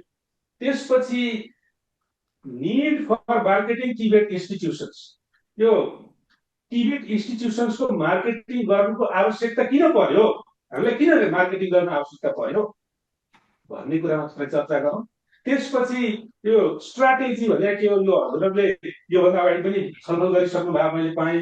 त्यसपछि स्ट्राटेजी र मार्केटिङ स्ट्राटेजी भनेको के हो र टिबेट प्रोग्राम्स र इन्स्टिट्युसन्सहरूको लागि कस्तो कस्तो मार्केटिङ स्ट्राटेजीहरू चाहिन्छ भन्ने कुरामा हामी छलफल गर्छौँ र केही टिप्सहरू, मार्केटिङ स्ट्राटेजिज बनाउँदाखेरिका केही टिप्सहरू म यहाँलाई सेयर गर्छु। यति 5वटा कुरा चाहिँ अहिलेको म यहाँ सेसनमा यहाँ राख्छु। ठिक छ, म अगाडि बढौँ। हुन्छ सर, हुन्छ। ओके हुन्छ सर, ठिक छ। बोल्नु पर्यो है। ल मार्केटिङबाट सुरु गरौँ न। के हो त मार्केटिङ भनेको, ल भनिदिनु पर्यो हजुरहरूले। यो सर कुनै पनि प्रडक्ट अथवा कुनै पनि सर्भिसको प्रमोट गर्ने, सेल गर्ने अथवा डिस्ट्रिब्युट गर्ने एउटा प्रक्रिया होला सर। क्रेता र विक्रेता बीचको पुल हो भन्छु सर मैले। पुल, ओके। त्यो यसमा चाहिँ प्रमोटिङ, सेलिङ र डिस्ट्रिब्युट गर्ने क्रममा चाहिँ डिमान्ड गर्ने मान्छेले किन्ने र सप्लाई गर्ने मान्छेले बेच्ने मान्छे सप्लाई गर्ने मान्छेले बेच्ने मात्रै भन्दा पनि त्यसमा एउटा अन्डरस्ट्यान्डिङ जोडिएको हुन्छ जसमा चाहिँ एउटा कस्टमर एज अ बायरले चाहिँ उसको निड के हो त्यो उसको निड के हो भन्ने कुरा र त्यसको भ्यालुज चाहिँ बुझेर चाहिँ सेलिङ र बाइङ डिमान्ड र सप्लाईको कुरालाई चाहिँ पूर्ति गर्ने एउटा प्रक्रिया हो। वसन्त के भन्दो रहेछ भने किन हामी गरेछौँ? छोटो डिफिनेसनमा के भन्दो रहेछ भने मार्केटिङ भनेको मिटिङ निड्स प्रोफिटेबली गर्दो रहेछ। मानिसहरूको आवश्यकता चाहिँ त्यो जुन संस्थाले मार्केटिङ गर्छ अथवा जुन व्यक्तिले मार्केटिङ गर्छ उसलाई प्रोफिट हुने गरेर कसैको आवश्यकता पुरा गर्नु चाहिँ के रहेछ मार्केटिङ रहेछ हैन। अब अर्को के रहेछ भने marketing is a set of processes for creating communicating delivering and exchanging offerings that are value for customers clients partners and society at large.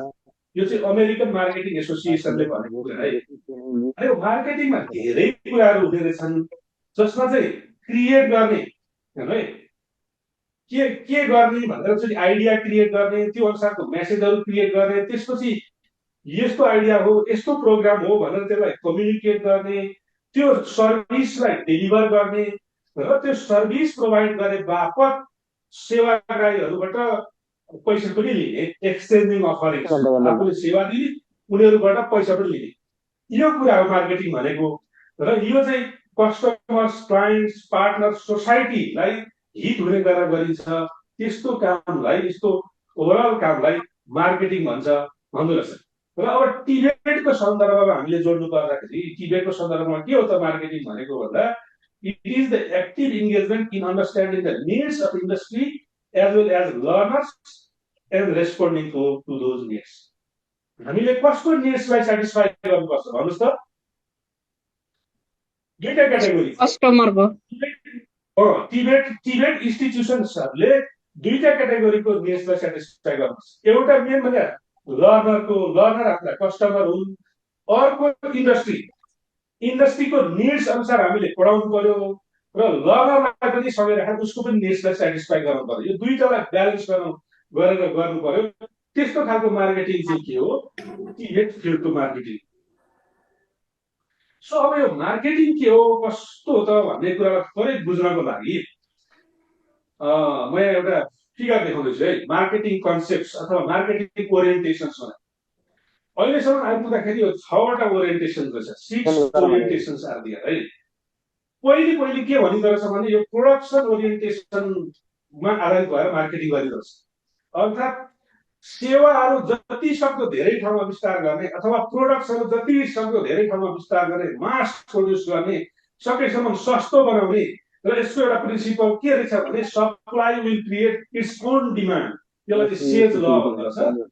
Sales लले के भन्दो रहेछ भने सप्लाई चाहिँ गरौँ, सप्लाई गरिसकेपछि यसले डिमान्ड आफै क्रिएट गर्छ। Don't worry about the selling भन्दो रहेछ। यो चाहिँ अलिक पुरानो कन्सेप्ट मार्केटिङको।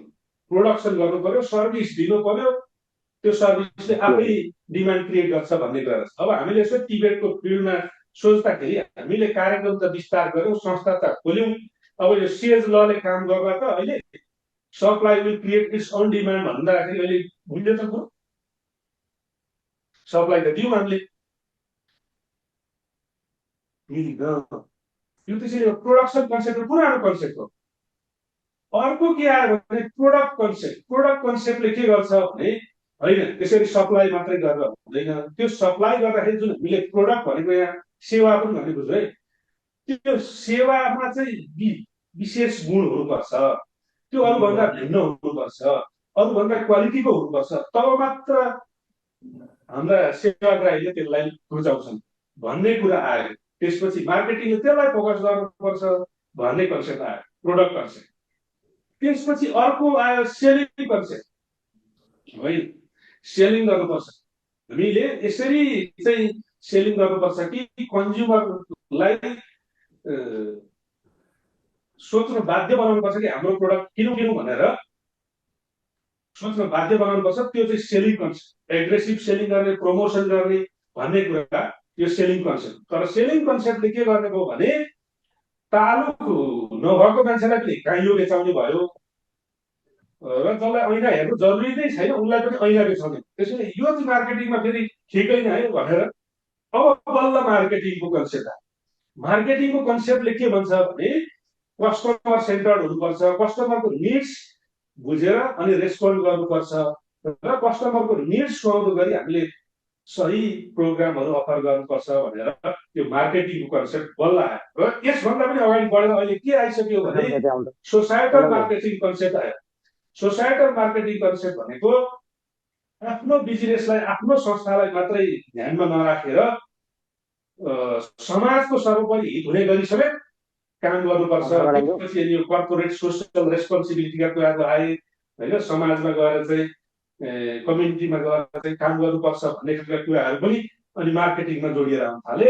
र अहिलेको लेटेस्ट भनेर चाहिँ यो होलिस्टिक मार्केटिङ कन्सेप्ट भन्छ। मार्केटिङ भने कुनै एक पक्षको कुरो मात्रै होइन, यसमा होलिस्टिक कुरा हुन्छ। यसमा इन्टिग्रेटेड मार्केटिङ अर्थात् हामीले सेवा प्रदान गर्दाखेरि इन्टिग्रेटेड मार्केटिङ गर्नुपर्छ। जस्तो एउटा म इक्जाम्पल दिन्छु, तपाईँले कुनै एउटा सामान बेच्नुभयो, मानिलिउँ एउटा चाहिँ फ्रिज बेच्नुभयो भने पछि गएर त्यो फ्रिज चलाउँदाखेरि कुनै समस्या आयो भने पनि ल्याउनुहोस् है भनेर त्यसरी गरिने मार्केटिङ चाहिँ के हो भन्दा इन्टिग्रेटेड मार्केटिङ। गाडी बेच्यो अथवा मोटरसाइकल बेच्यो पछि सर्भिसिङको लागि समेत ख्याल गर्ने त्यस्तो खालको मार्केटिङ यो इन्टिग्रेटेड मार्केटिङ हो। अब यसलाई हामीले हाम्रो कन्टेक्समा कसरी लागू गर्नु पर्यो भने हामीले जस्तो 1696 को हप्ताको तालिम दियौँ, लेभल 2 को तालिम दियौँ, मान्छे गयो बजारमा ग्रेजुएट भयो, तर काम गर्ने सिलसिलामा के गरिरहेको छ बोल्नु पर्यो। उसलाई अब के स्किल चाहिएको छ, फेरि थप स्किल चाहियो भने आउनुहोस् है इन्स्टिट्युटमा हामी तपाईँलाई थप स्किल चाहिन्छ भन्ने कुराहरू गर्नु पर्यो। यो चाहिँ इन्टिग्रेटेड मार्केटिङको कन्सेप्ट। त्यस्तै गरेर रिलेसनसिप मार्केटिङ पनि सँगै आउँछ। हामीले रिलेसनसिपहरू मार्फत मार्केटिङ गर्नुपर्छ। यो रिलेसनसिप भनेको एकदमै स्ट्रङ कुरो हो। त्यस्तै गरेर इन्टरनल मार्केटिङको कुरा आयो। इन्टरनल मार्केटिङ भनेको हामी भित्रका सबै कर्मचारीहरूमा मार्केटिङ कसले कुन ठाउँबाट गर्न सकिन्छ त्यस्तो हुनु पर्यो। त्यसका लागि विचार गर्नु पर्यो। र पर्फर्मेन्स मार्केटिङ भनेको हामीले गरेका उपलब्धिहरू, हाम्रा पर्फर्मेन्सहरू के छन् त्यसको पनि प्रचार प्रसार गर्नु पर्यो। यसरी समग्र कुरालाई समेटेर मार्केटिङ गर्नुपर्छ है भन्ने चाहिँ यो होलिस्टिक मार्केटिङ कन्सेप्ट हो र अहिलेको लेटेस्ट कन्सेप्ट त्यही। सो अब के हो त भन्दा marketing mostly integrated with other management function. Yo separately छुट्टै गरिने कुरा होइन। यो म्यानेजमेन्टका जति पनि कुराहरू हुन्छ, म्यानेजमेन्ट फङ्सन्सहरू हुन्छ, सबै कुरामा मार्केटिङ यसमा कसरी गर्न सकिन्छ भनेर त्यहाँबाट सोच्नु पर्यो। जस्तो अपरेसन म्यानेजमेन्ट हो, ह्युमन रिसोर्स म्यानेजमेन्ट हो, मार्केटिङ म्यानेजमेन्ट हो, सबै कुराहरू कस्टमर फोकस हुनु पर्यो। कस्टमरको निड्सलाई फोकस गरेर काम गर्नु पर्यो होइन। यो छुट्टै सेपरेटली गरिने कुरा होइन। र यहाँ यो स्लाइडको अन्तिममा एउटा लाइन छ, marketing is a team effort with everyone in the organisation playing a role. र यो कुनै एउटा डिपार्टमेन्टले मात्रै अथवा कोही एउटा व्यक्तिले मात्रै गर्ने कुरा होइन। त्यसो गरी गर्दाखेरि मार्केटिङ सक्सेसफुल हुँदैन। यो भनेको टिम इफोर्ट हो। सबैजना लागेर मार्केटिङ गर्नुपर्छ। सबैको आफ्नो आफ्नै भूमिका हुन्छ। त्यो गेटमा बस्नेदेखि लिएर माथिल्लो त्यो सिइओको कुर्सीमा बस्ने अथवा प्रिन्सिपलको कुर्सीमा बस्ने सम्मको मार्केटिङमा आफ्नो आफ्नै भूमिका हुन्छ। गेटमा बस्नेले आउने सेवाग्राहीलाई गर्ने व्यवहार पनि के हो, त्यो मार्केटिङकै एउटा रूप हो। र त्यसरी यो टिम इफोर्ट हो र यो सबैले मिलेर गर्ने कुरा हो। मार्केटिङ भनेको यस्तो रहेछ। अब मार्केटिङ किन गर्नुपर्छ त टिबेट इन्स्टिट्युसन्सको किन गर्नु पर्ला मार्केटिङ भन्नुहोस् त।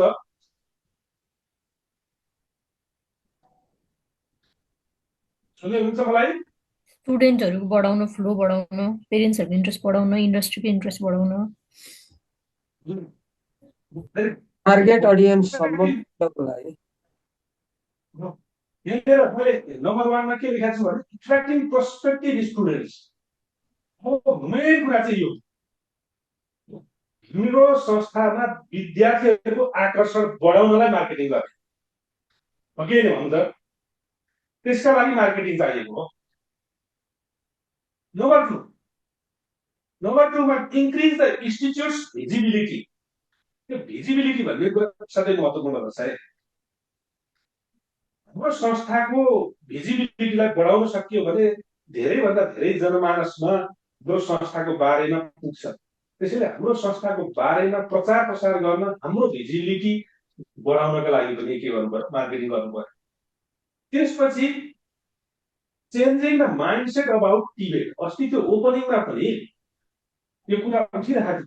टिबेटलाई संसारभरि नै त्यो दोस्रो दर्जाको एजुकेसनको रूपमा हेरिने एउटा विडम्बना छ, होइन है? यो त आर्थिक विकासको एउटा मेरुदण्ड हो, महत्त्वपूर्ण पाटो हो।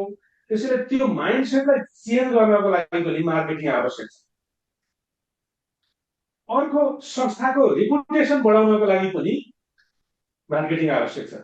संस्थाले गरेका राम्रा कामहरू, त्यसका सक्सेस स्टोरिजहरू हामी सेयर गर्न सक्छौँ, जनमानसमा पुर्याउन सक्छौँ। यसले के हुन्छ भने संस्थाको एउटा रेपुटेसन बढ्छ। अर्को, अलाइनिङ टिबेट प्रोग्राम्स विथ मार्केट निड्स अथवा इन्डस्ट्री निड्स। मार्केटमा के छ अथवा इन्डस्ट्रीमा के निड छ त्यो कुरासँग हाम्रो प्रोग्रामहरूलाई अलाइन गर्नको लागि पनि मार्केटिङ जरुरी छ। Attracting industry partnerships. राम्रो मार्केटिङ गर्न सकियो हामीले शिक्षालयहरूको भने, ओहो त्यो शिक्षालयमा त म एउटा चाहिँ त्यहाँनिर वर्कसप बनाइदिन्छु अथवा प्र्याक्टिस गर्ने ल्याब बनाइदिन्छु भनेर इन्डस्ट्रीहरू स्वतस्फूर्त रूपमा आउने वातावरण पनि हुन सक्छ। विश्वका अन्य देशहरूमा हेऱ्यौँ भने त्यस्ता जस्तो मल्टिनेसनल कम्पनीजहरूले त्यस्तो वर्कसपहरू अथवा त्यस्तो प्र्याक्टिस गर्ने ल्याबहरू बनाइदिएका प्रशस्त उदाहरणहरू हामी पाउन सक्छौँ है। र अर्को चाहिँ इन्स्योरिङ लङ टर्म सस्टेनेबिलिटी। मार्केटिङले गर्दाखेरि हाम्रो संस्थाले जुन सेवा प्रवाह गरिरहेको छ त्यो सेवा प्रवाहलाई थप मजबुत बनाउँछ, जसले गर्दाखेरि सस्टेनेबिलिटीलाई सुनिश्चित गर्छ। त्यसैले यी बाहेक अरू पनि हुन सक्छन्। यहाँ मैले मेन कुराहरू, यो 7वटा कुराहरू राखेको छु। यी कारणहरूले गर्दाखेरि हामीले यो मार्केटिङ गर्नु परेको हाम्रो संस्थाको र हाम्रा कार्यक्रमहरूको। ठिक छ, सुन्दै हुनुहुन्छ? ठिक छ सर, सुन्दैछौँ। ठिक छ। किन मार्केटिङ आवश्यक छ भन्ने कुरालाई अर्को दृष्टिकोणबाट पनि हेरौँ है। यसको पर्सपेक्टिभबाट रियल ग्राउन्डबाट बसेर हेर। यो मैले डाटा ल्याएको छु। यो चाहिँ गत सालको एसीको डाटा। गत सालको एसीमा जाँच दिने विद्यार्थीहरू 4,64,785 जना रहेछन्। यो सबैलाई यहाँलाई थाहा थियो। त्यसमध्ये 2,22,472 चाहिँ ग्रेड सहितको रिजल्ट आयो उनीहरूको चाहिँ, अथवा पास भयो भनौँ भने 2,42,313 जना चाहिँ नन ग्रेडेड भयो उनीहरूको एनजिला हो कि मतलब।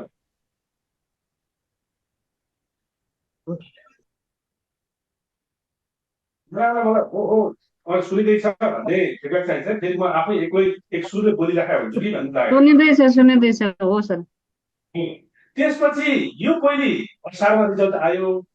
पछि गएर त्यो विद्यार्थीहरू सबै विषय लागेकालाई त्यो पूरक परीक्षा दिने व्यवस्था गरियो। त्यसमा 2,10,321 जना विद्यार्थीहरू सहभागी भएछन्। त्यसबाट चाहिँ 1,19,425 जनाले ग्रेड वृद्धि गरेछन् र 90,896 जना चाहिँ फेरि पनि एनजी लाग्छ। भनेपछि समग्रमा हेर्दाखेरि 3,41,897 जना अर्थात् 73.56% स्टुडेन्टहरूले एससी उत्तीर्ण गरे। यति नै उत्तीर्ण गरे। त्यो 90,896 चाहिँ एनजी लाग्दा गयो। अब यहाँ ती विद्यार्थी कता गए भनेर अब हेर्नु। अब हामीले 2080मा गरेको विद्यार्थी भर्नाको अवस्थालाई हेर्दाखेरि यहाँ हेर्नुहोस् है, राम्रोसँग हेर्नुहोस् है। यो कन्स्टिट्युटेडको डाटा हो, प्री डिप्लोमा लेभलमा पार्टनरसिपको डाटा हो, यो टेक्स्टको डाटा हो। जहाँ चाहिँ यो कोलमहरू बिचमा ग्याप धेरै छ त्यहाँ चाहिँ भर्ना क्षमताको आधारमा विद्यार्थी कम छ, त्यो बुझिहालिन्छ। टोटलमा हेर्दाखेरि हाम्रो प्री डिप्लोमा लेभलको भर्ना क्षमता चाहिँ 26,902 रहेछ 2080मा। विद्यार्थी कति आएछन् हामीसँग भने 8,718। और डिप्लोमा लेभलमा अलिक बढी भर्ना क्षमता छ हाम्रो 52,989 रहेछ। यसमा कति विद्यार्थी आयो भने 27,432। अब यहाँनिर हेर्नु त, मार्केटमा अथवा बजारमा त्यत्रो विद्यार्थी छन्, हामीले कति विद्यार्थी ल्यायौँ त भन्दा प्री डिप्लोमामा 8,718 या 27,432 ल्यायौँ हो कि होइन? यो त हाम्रो भित्र रियालिटी हो नि। अब के भयो भने सिनारियो यहाँ अब यसरी हेर्नु यसरी हेर्दा अझ बुझिन्छ 4,64,785 एसिएपिआर स्टुडेन्ट हुन् यहाँनिर त्यसमा हाम्रो पुग नपुग 80,000को क्यापासिटी रहेछ 79,891 सिटिभिटीको क्यापासिटी डिप्लोमा र प्रि डिप्लोमा गरेर हामीले कति विद्यार्थी ल्याएछौँ भन्दा 36,150 विद्यार्थी ल्याएछौँ अब यो अहिले जुत्ता पसल जस्तै जुत्ता पसल बेच्नलाई गएको यो गाउँ जस्तै लाग्यो मलाई त यो ब्लू कलरको क्यान्डल यो मान्छे छन् होइन यहाँ मान्छे छन् होइन छन् कि छैन त्यो ब्लू कलर 4,64,785 अब उनीहरूलाई हामीले प्राविधिक शिक्षा पढ्न पर्छ प्राविधिक शिक्षामा चाहिँ ल्याउन पर्छ प्राविधिक शिक्षा पढ्यो भने यस्तो हुन्छ भनेर बुझाउन त के होला हो त्यसैले यहाँ मान्छे हुँदै सुरुवातमा मान्छे हुँदै पनि हाम्रो इनरोलमेन्ट रेट घटिरहेको छ त्यसैले इनरोलमेन्ट रेट बढाउनका लागि हामीलाई मार्केटिङ चाहियो this is the need for marketing टिबेट प्रोग्राम्स एन्ड इन्स्टिट्युसन्स सहमत हुनुहुन्छ मेरो कुरासँग हजुर सर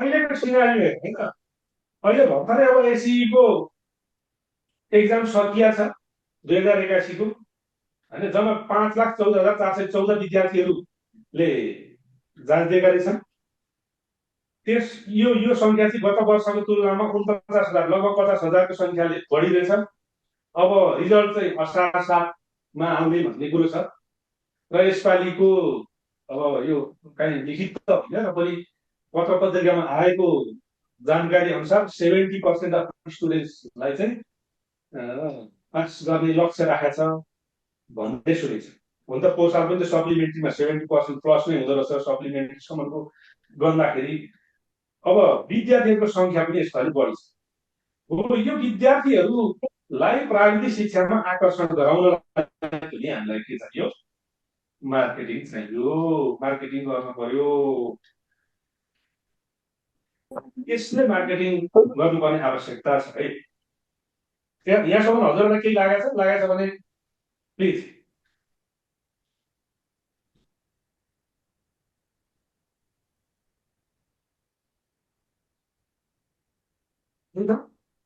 तर यो प्रब्लम आइडेन्टिफिकेसनको कुरा थियो त्यहाँसम्म पुग्नु भएको छैन होला तपाईँ होइन म चाहिँ सुदूरपश्चिमबाट हरिश भट्ट मेकानिकल इन्स्ट्रक्टर हो शुक्लाफाटा बहुप्राविधिक शिक्षालयबाट मार्केटिङको हेलो केही भन्दै हो कि बाहिर कुरा गर्दै हजुरलाई भन्दै हो आवाज आइरहेको छैन मेरो अलिक घाँटी बसेको छ क्या त्यही भएर हो त्यसपछि अब मार्केटिङको आवश्यकता किन पर्यो भनेपछि अब त स्ट्राटेजी बनाउनतिर लाग्नु पर्यो स्ट्राटेजी बनाउन लाग्नुभन्दा पहिला स्ट्राटेजी के हो भन्ने कुरा गर्नु हजुरले यो पढिसक्नु भएको छ छलफल गरिसक्नु भएको छ के हो त स्ट्राटेजी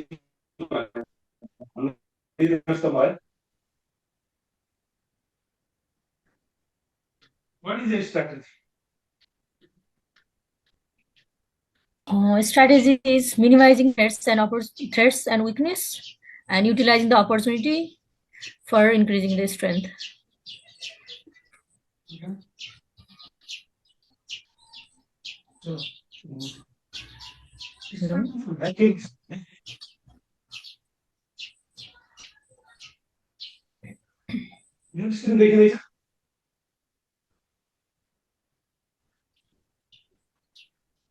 देखिएको छ कुरो छ देखिएको छ सर देखिएको छ सबैजना हराउनु हो कि जस्तो लाग्यो मलाई होइन सर सुनिरहेको छ एकदमै इन्ट्रेस्ट लागिरहेको छ डाटा सहितको प्रेजेन्टेसन त्यहाँ सुनिँदैछ भन्दै गर्नुपर्छ है फेरि अहिले हामी कुन अवस्थामा छौँ र हाम्रो कहाँ पुग्ने लक्ष्य छ त्यो लक्ष्यमा के गरी पुग्ने हो त त्यो लक्ष्यमा पुग्ने उपाय के हो त त्यो उपाय नै के हो स्ट्राटेजी हो यो फिगरले पनि त्यही जनाउँछ है त अब मार्केटिङ स्ट्राटेजी भनेर चाहिँ के रहेछ त भन्दा marketing strategy is the marketing logic by which the institution expects to achieve its marketing objectives. संस्थाको जुन मार्केटिङ अब्जेक्टिभ्स हुन्छ त्यो मार्केटिङ अब्जेक्टिभ्सलाई एचिभ गर्नको लागि तय गरिएका मार्केटिङ लजिकहरू नै के हुन् मार्केटिङ स्ट्राटेजी छ। यो अर्कोले के भन्छ भने a marketing strategy is an integrated set of choices about how we will create and capture value over long period of time. So a marketing strategy is a long-term marketing approach of an organization to focus its limited resources on the most promising opportunities for growth. हाम्रो संस्थामा भएका सीमित स्रोत साधनहरूको उपयोग गरेर अपर्चुनिटीजहरूलाई tap गर्ने र हाम्रो सर्भिसलाई अझ बढी सुदृढ बनाउने अथवा अझ बढी राम्रो बनाउने त्यो लङ टर्म एप्रोच नै के हो मार्केटिङ स्ट्राटेजी हो भनेर छ। र मार्केटिङ स्ट्राटेजी के त त्यसो भए सबै संस्थाको एउटै हुन्छ त हुँदैन। Marketing strategy differ for each institution र एउटै संस्थाको पनि ओभर टाइम चेन्ज हुन सक्ने कुरा केका आधारमा भन्दाखेरि नयाँ नयाँ मार्केट ट्रेन्ड्सका आधारमा कस्टमरको निड्सका आधारमा अथवा हाम्रो संस्थाको लक्ष्यका आधारमा मार्केटिङ स्ट्राटेजीहरू चेन्ज हुन्छन्। अब मार्केटिङ स्ट्राटेजीहरू के हुन सक्छन् त भन्दा एउटा यो 7 P's अफ मार्केटिङ भन्ने मार्केटिङ असाध्यै प्रचलित यो एउटा टुल हो। यसलाई मार्केटिङ मिक्स यसमा 7वटा पीजहरूको कुरा गरिन्छ। यो 7 P's के पर्छ त भन्दा पहिलो कुरो हो प्रोडक्ट। मार्केटिङ स्ट्राटेजी तयार गर्दाखेरि हामीले हाम्रो प्रोडक्टको बारेमा विचार गरेर स्ट्राटेजी बनाउनु पर्छ। प्रोडक्ट भनेको वस्तु मात्र होइन सेवा पनि हो। हामीले सञ्चालन गर्ने कार्यक्रमलाई हामीले यहाँ प्रोडक्ट भन्न सक्छौँ। हामीले के कार्यक्रम सञ्चालन गरेका छौँ त्यो कार्यक्रम यो विद्यार्थीहरूको आवश्यकता अनुसार छ कि छैन, त्यो इन्डस्ट्रीको आवश्यकता अनुसार छ कि छैन भनेर सोच्नु पर्यो र प्रोडक्ट रिलेटेड अथवा हामीले दिइरहेको प्रोग्राम रिलेटेड हामीले स्ट्राटेजीहरू बनाउनु। 7 P's अन्तर्गतको दोस्रो पी हो प्राइस। प्राइसले असाध्यै ठुलो महत्त्व खेल्छ। हामीले हाम्रो प्रोग्राममा विद्यार्थीहरूलाई पढाए बापत शुल्क लिन्छौँ। त्यो शुल्क कति औचित्यपूर्ण छ अथवा त्यो बढी छ कि अरू कम्पिटिटर्सहरूले कस्तो शुल्क लिइरहेछन्, अन्य देशको प्र्याक्टिस के छ, जस्ता यावत कुरा विचार गरेर हामीले यो प्राइसिङ स्ट्राटेजीहरू बनाउनु पर्ने रहेछ। त्यस्तै अर्को हामीले विचार पुर्याउनु पर्ने कुरा प्लेस भन्नाले लोकेसन, हाम्रो संस्थाको अवस्थिति, वेयर आर वी लोकेटेड। हाम्रो संस्थाको अवस्थिति सबैले सजिलै पहुँच पाउने ठाउँमा छ कि छैन भने के गर्न सकिन्छ। हामीले विद्यार्थीहरूलाई प्र्याक्टिकल गराउनलाई लैजानुपर्छ। ती प्र्याक्टिकल गराउने ठाउँहरू कहाँ छन्, ती सजिलै पहुँच, ती विद्यार्थीको सजिलै पहुँचमा छन् कि छैनन्। त्यसैले यो प्लेसको कुरा पनि हामीले विचार गर्नुपर्ने रहेछ। यति कुरा विचार गरिसकेपछि अर्को विचार गर्नुपर्ने कुरा प्रमोसन भनेको प्रचार प्रसार भनौँ न। हामीले हाम्रो संस्थाको बारेमा, हामीले सञ्चालन गरिरहेका कार्यक्रमको बारेमा सरकारबाट इन्फर्म गर्ने, पर्सुएड गर्ने अथवा मनाउने र बेला बेलामा रिमाइन्ड गराउने काम हामीले कति गरिरहेका छौँ, के गरिरहेका छौँ, त्यो कतिको प्रभावकारी छ यो विचार गर्नुपर्ने छ। इन्फर्म गर्ने, पर्सुएड गर्ने र रिमाइन्ड गराउने। इन्फर्म गर्ने भनेको ल है हाम्रो संस्था यहाँ छ, यो संस्थामा यो पढाइ हुन्छ भन्ने कुरा हो इन्फर्म गर्ने कुरा। पर्सुएड गर्ने कुरा भनेको यो कार्यक्रम किन पढ्नुपर्छ, यो कार्यक्रम पढिसकेपछि के हुन्छ भनेर मनाउने कुरा हो पर्सुएड। रिमाइन्ड भने ल है भर्ना खुल्न लाग्यो, यतिखेर भर्ना खुल्छ भनेर बेला बेला सम्झाउने कुरा के हो रिमाइन्ड गर्ने कुरा। त्यसैले प्रमोसनको कुरा पनि मार्केटिङ स्ट्राटेजिज बनाउँदा ख्याल गर्नुपर्छ। अर्को मार्केटिङ स्ट्राटेजिज बनाउँदा ख्याल गर्नुपर्ने कुरा हो पिपुल बिना मार्केटिङ हुँदैन। पिपुल भन्नाले त्यो संस्थाका कर्मचारी भन्ने पनि बुझिन्छ, त्यो संस्थाका बारेमा बोलिदिने रिप्रेजेन्टेटिभ्सहरू पनि भन्ने बुझिन्छ। तिनीहरू के हुनु पर्यो भने सेवाग्राही प्रति उत्तरदायी हुनु पर्यो, सेवाग्राहीलाई उनीहरूको आवश्यकता अनुसार सर्भ गर्ने खालको हुनु पर्यो। त्यसका लागि हामीले पर्याप्त तालिम दिएका छौँ, तयार गरेका छौँ कि छैनौँ, हामीले जुन प्रोग्राम अफर गर्दैछौँ त्यो प्रोग्राम अफर गर्नको लागि आवश्यक दक्ष जनशक्तिहरू तयार गरेका छौँ कि छैनौँ भन्ने कुरा चाहिँ यो पिपुल स्ट्राटेजीमा पर्छ। नेक्स्ट प्रोसेस अर्को महत्त्वपूर्ण पाटो हो। प्रोसेस भन्नाले हामीले जुन क्रियाकलाप सञ्चालन, शिक्षण सिकाइका क्रियाकलाप सञ्चालन गर्छौँ त्यो हाम्रो प्रोसेस हो। त्यो प्रोसेस स्मुथली गएको छ कि छैन, क्लासहरू टाइममा भइरहेको छ कि छैन, उनीहरूले भर्ना गर्दाखेरि सजिलै तरिकाले भर्ना हुन पाइरहेका छन् कि छैनन् लगायतका कुराहरू यो प्रोसेसमा आउँछ। यो प्रोसेस रिलेटेड स्ट्राटेजीहरू पनि हामीले विचार गर्नुपर्छ। Next one physical evidence. Physical evidence भन्नाले यो ब्रान्डिङको कुरा यसमा आउँछ। ब्रान्डिङ, त्यसपछि गएर हाम्रो इन्फ्रास्ट्रक्चर, हाम्रो त्यहाँ शिक्षालयमा भएको शिक्षण सिकाइको वातावरण, हाम्रो अनलाइनमा हुने प्रेजेन्स, त्यो फिजिकल एभिडेन्स हाम्रो के छ, कस्तो छ हाम्रो फिजिकल अपियरेन्स अथवा फिजिकल एभिडेन्स, त्यसले पनि मार्केटिङमा ठुलो महत्त्व राख्छ। हाम्रो इन्फ्रास्ट्रक्चरहरू, हाम्रो शिक्षण सिकाइको वातावरण, हाम्रो ब्रान्डिङ, हाम्रो वेबसाइट, हाम्रो फेसबुक पेज, हाम्रो युट्युब लगायतको हाम्रो यो जुन प्रेजेन्स छ, यो प्रेजेन्स कस्तो छ, यसलाई पनि विचार गरेर यी कुराहरू, यी 7 P'मा आधारित भएर हामीले मार्केटिङ स्ट्राटेजीहरू तयार गर्नुपर्छ। त्यसैले यसलाई मार्केटिङ स्ट्राटेजी तयार गर्ने एउटा महत्त्वपूर्ण टुलको रूपमा लिइन्छ। मार्केटिङ स्ट्राटेजी तयार गर्दाखेरि यी कुराहरूलाई विचार गरेर गरिन्छ। अब के गर्ने त मार्केटिङ स्ट्राटेजीहरू डेभलप गर्दा भन्दा 6वटा स्टेज छ। पहिलो स्टेज हो इन्ट्रोडक्सन अफ योर बिजनेस। पहिलो कुरा त तपाईँको आफ्नो बिजनेस भन्नाले तपाईँको आफ्नो संस्थाले प्रदान गर्ने सेवा, त्यो कुराको परिचय दिनु। त्यसपछि सिचुएसन एनालाइसिस गर्नु पर्यो। अहिलेको सिचुएसन के छ, त्यसमा पनि यो मार्केटिङ फोकस गर्दाखेरि एनालाइसिस अफ योर कस्टमर्स, तपाईँको कस्टमर्सहरू को हुन्। त्यसपछि तपाईँको टुअस भन्छ, पहिला स्वट भनिँदैछ, अहिले टुअस भन्दो रहेछ। स्वट भनेको चाहिँ एकदम कन्भेन्सनल भयो। स्वट गर्दाखेरि सुरुमै स्ट्रेन्थ विकनेसबाट सुरु गरिँदो रहेछ। स्ट्रेन्थ विकनेस भने आन्तरिक वातावरणसँग सम्बन्धित हुँदो रहेछन्, अपर्च्युनिटिज र थ्रेट चाहिँ बाह्य वातावरणसँग सम्बन्धित हुँदो रहेछन्।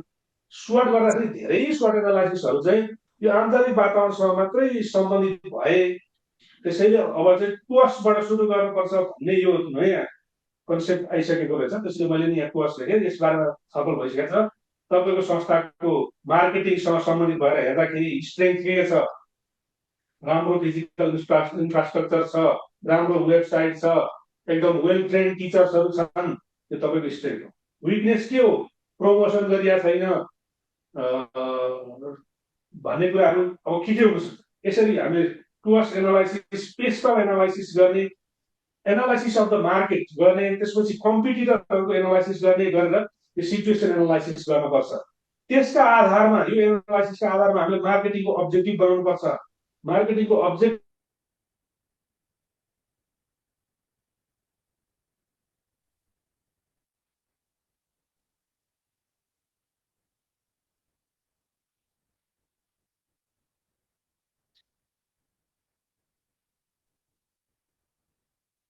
अथवा स्टेजिङ जाउँ। अब बेसिक्स फर डेभलपिङ मार्केटिङ स्ट्राटेजी के आधारमा मार्केटिङ गर्ने त भन्दाखेरि सर्वप्रथम आइडेन्टिफिकेसन अफ योर कस्टमर्स। पहिलो कुरो हाम्रो कस्टमरको हो आइडेन्टिफाई गर्नु पर्यो। Next one, what is your business, के हो तपाईँको बिजनेस, यो कुरामा हामी क्लियर हुनु पर्यो। हामी के का लागि स्थापना भएका छौँ, किन हामी यहाँ छौँ भन्ने कुरा यो व्हाट इज योर बिजनेसमा आउँछ। Next one, who are your customers, कस्टमरलाई पहिचान गर्नु पर्यो। यसलाई मार्केट सेगमेन्टेसन गर्ने पनि भन्छ है। हामीले कस्टमर्स पहिचान त गर्यौँ, अघि लर्नर भन्यौँ अथवा उद्योगी व्यवसायीहरू भन्यौँ। अब ती पनि अझ डिटेलमा क्लासिफाई गर्नु पर्यो। उनीहरूको डेमोग्राफिक इन्फर्मेसन के छ, मेजोरिटी अफ कस्टमर्स कुन एजका छन्, कुन जेन्डरका छन्, उनीहरूको एजुकेसन ब्याकग्राउन्ड के छ, फ्यामिली स्ट्याटस कस्तो छ, त्यो कुरा हामीले बुझ्नुपर्छ। एज अनुसारको हाम्रो मार्केटिङ स्ट्राटेजी, मार्केटिङ ट्याक्टिक्स फरक हुन्छ। हाम्रो कस्टमर भने मूलतः विद्यार्थीहरू, त्यो पनि कुन एजका विद्यार्थीहरू भन्दा 16 वर्षदेखि लिएर हामीहरू 25-30 वर्षसम्मका युवाहरू। त्यो युवाहरूसँग पुग्ने कुन च्यानलबाट पुग्दा प्रभावकारी हुन्छ, बुढा अडल्टहरूसँग पुग्ने च्यानल र युवाहरूसँग पुग्ने च्यानल फरक हुन्छ। त्यस्तै गरेर जेन्डरमा हुनसक्छ, एजुकेसन ब्याकग्राउन्डमा हुनसक्छ। एजुकेसन ब्याकग्राउन्ड भर्खरै एसई दिएर आएका छन्, उनीहरूसँग कम्युनिकेसन गरेर कसरी गर्ने भन्ने कुरा त्यसले अर्थ राख्छ। फ्यामिली स्ट्याटसले उनीहरूले कति एक्सपेन्स गर्न सक्छन्, हाम्रो प्राइसिङ स्ट्राटेजी कस्तो बनाउने भन्ने कुरामा अर्थ राख्छ। जियोग्राफिक इन्फर्मेसन पनि हामीले लिनुपर्छ कस्टमर्स एनालाइसिस गर्न। कुन जियोग्राफीबाट आएका छन्, हामीले कुन जियोग्राफी सर्भ गर्ने, कर्णाली प्रदेश हो कि हामीले हाम्रो क्याचमेन्ट एरिया, कहाँ हो हाम्रो क्याचमेन्ट एरिया, अथवा देशभरिबाट हो कि, त्यो पनि हामीले स्पष्ट पार्नुपर्छ।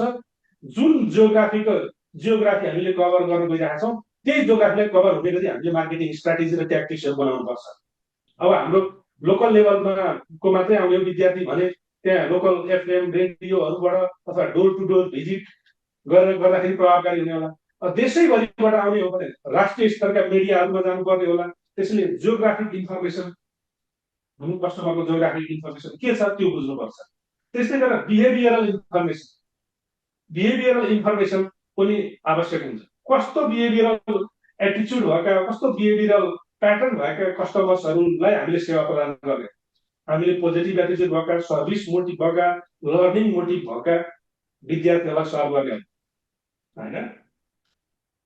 अब यो ड्रग्स लिने होइन, नसा सेवन गर्ने, त्यस्ता सेवाग्राहीलाई सर्भ गरिने मार्केटिङ स्ट्राटेजी अर्कै हुन्छ होइन। त्यसैले यो बिहेभियरल इन्फर्मेसन पनि महत्त्वपूर्ण कुरा।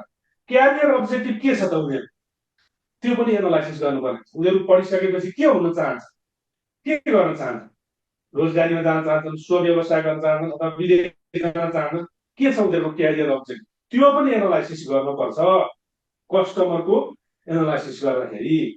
र यसरी यो जियोग्राफिक, डेमोग्राफिक, बिहेभियरल, क्यारियर अब्जेक्टिभमा क्लासिफाई गरेर हेर्ने कुरा चाहिँ के हो, मार्केट सेगमेन्टेसन हो। Am I audible to you? Yes, sir. Yes, sir. Yes, sir. Yes, sir.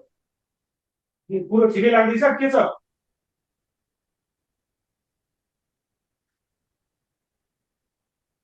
त्यसपछि के गर्नु पर्यो भने अब सिचुएसनको एनालाइसिस गर्नु पर्यो। हाम्रो अहिलेको संस्थाको अवस्था के छ, वातावरण के छ, त्यो एनालाइसिस गर्नु पर्यो। यो एनालाइसिस गर्दाखेरि मूलतः दुईटा फ्रेमवर्कबाट एनालाइसिस गरिन्छ। एउटा टस एनालाइसिस, जसको बारेमा तपाईँले छलफल गरिसक्नु भएको छ। हाम्रो संस्थाको थ्रेड के हो, के थ्रेड छ हाम्रो? थ्रेड भनेको बाहिरी वातावरणबाट आउँछ, टेक्नोलोजिकल थ्रेड छ, कुनै थ्रेड छ कि के थ्रेड छ हामीलाई, अपर्च्युनिटिजहरू के छ? हाम्रो संस्थामा पढिसकेपछि ग्रेजुएटहरूलाई बाहिर अपर्च्युनिटिजहरू के छ त्यो खोजौँ। अनि हाम्रो संस्थाभित्रबाट हाम्रा कमजोरीहरू के छन्, हाम्रा सबल पक्षहरू, स्ट्रेन्थहरू के छ, यसलाई चाहिँ सर्वमा लिस्ट आउट गर्नु। यसलाई नै के भन्छ भन्दा टस एनालाइसिस। म यो बाहिरी वातावरण अझ राम्रोसँग बुझ्नलाई पेस्टल एनालाइसिस भन्छ, यो गर्न जरुरी छ। यहाँ पेस्टलमा पी भनेको पोलिटिकल एनालाइसिस, राजनीतिक वातावरण कस्तो छ। राजनीतिक दलहरूले प्राविधिक शिक्षालाई सबैले जोड दिएका छन्, त्यो त एउटा सकारात्मक पक्ष। इकोनोमिक अवस्था के छ, त्यस्तै गरेर सोसियल एस्पेक्ट के छ, टेक्नोलोजिकल एस्पेक्ट के छ। अहिले जुन हामीले प्रोग्राम अफर गरिरहेका छौँ त्यो अहिलेको रिसेन्ट टेक्नोलोजीसँग रिलेटेड छ कि अथवा नयाँ टेक्नोलोजी आइसक्यो, यो कुरा technical analysis. Legal aspect, L भने लिगल, ई भने इन्भाइरोमेन्ट। यसरी पेस्टल एनालाइसिस गरेपछि सिचुएसन एनालाइसिस हो। अब एनालाइसिस अफ द मार्केटको एनालाइसिस गर्नु पर्यो। मार्केटमा are you new in the market, तपाईँ नयाँ हो मार्केटमा, भर्खरै इस्टाब्लिस हुनुभएको संस्था हो, तपाईँको स्ट्राटेजी एक खालको हुन्छ। तपाईँ पुरानो संस्था हो, तपाईँको स्ट्राटेजी अर्कै हुनुहुन्छ। Is your market growing steady or decline? तपाईँले जुन सेवा प्रदान गरिदिनु भएको थियो त्यसमा तपाईँको मार्केट के छ? विद्यार्थीहरू पहिलाभन्दा बढेर आएका छन्, मार्केट ग्रोइङ छ होइन, विद्यार्थी खचाखच छन्, कार्यक्रम थप्दै जानु भएको छ, विद्यार्थी बढिरहेका छन्, मार्केट ग्रोइङ भन्छ। स्टेडी उस्तै छ अथवा डिक्लाइनिङ छ। Is your market share growing? Market share भने चाहिँ त्यो मार्केटको ओभरअल सेयरमा तपाईँले कति प्रभुत्व राख्नुहुन्छ, त्यो तपाईँको मार्केट सेयर चाहिँ कस्तो छ? ग्रोइङ छ, स्टेडी छ, डिक्लाइनिङ छ, के छ? What is the need of the industry? इन्डस्ट्रीको निड के छ? स्किल ग्यापहरू के छन्? यस्ता कुराहरू चाहिँ एनालाइसिस अफ द मार्केटमा गर्नुपर्छ। त्यसपछि competitor analysis, value creation analysis गर्नुपर्छ है। मार्केटिङ गर्दाखेरि तपाईँको कम्पिटिटर्स को हुन् भनेर पहिचान गर्नु पर्यो। वाट कम्पिटिटर्स आर अफरिङ? तपाईँको कम्पिटिटर्सहरूले के दिइरहेछन्, के कार्यक्रम चलाइरहेछन्? हामी टिबेट इन्स्टिट्युसन्सहरूको कम्पिटिटर्स भनेको अरू टिबेट इन्स्टिट्युसन्स नै हो आफ्नो क्षेत्रमा भयो। अब ती अरू इन्स्टिट्युट्सहरूले के चलाइरहेका छन्, के कार्यक्रमहरू चलाइरहेका छन्? What are the strengths and weaknesses of your competitors? तपाईँका कम्पिटिटर्सका सबल पक्ष, कमजोरी पक्षहरू के हुन् त्यो तपाईँले पहिचान गर्नुपर्छ। How does your product or service create value to customers? तपाईँको सर्भिसले तपाईँ विद्यार्थीहरूलाई कसरी भ्यालु क्रिएट गर्छ, केमा यो फरक पार्छ? How are you different from others? How do you stand out from the crowd? तपाईँ कसरी अरूभन्दा फरक हुन सक्नुहुन्छ? What are your unique features and unique selling propositions? अघि पनि कुरा आउँदै थियो, तपाईँको युनिक फिचर्सहरू, युनिक सेलिङ प्रोपोजिसन्सहरू के हो? युनिक सेलिङ प्रोपोजिसन्स भनेको के रहेछ भनिदिनुहोस् त मलाई।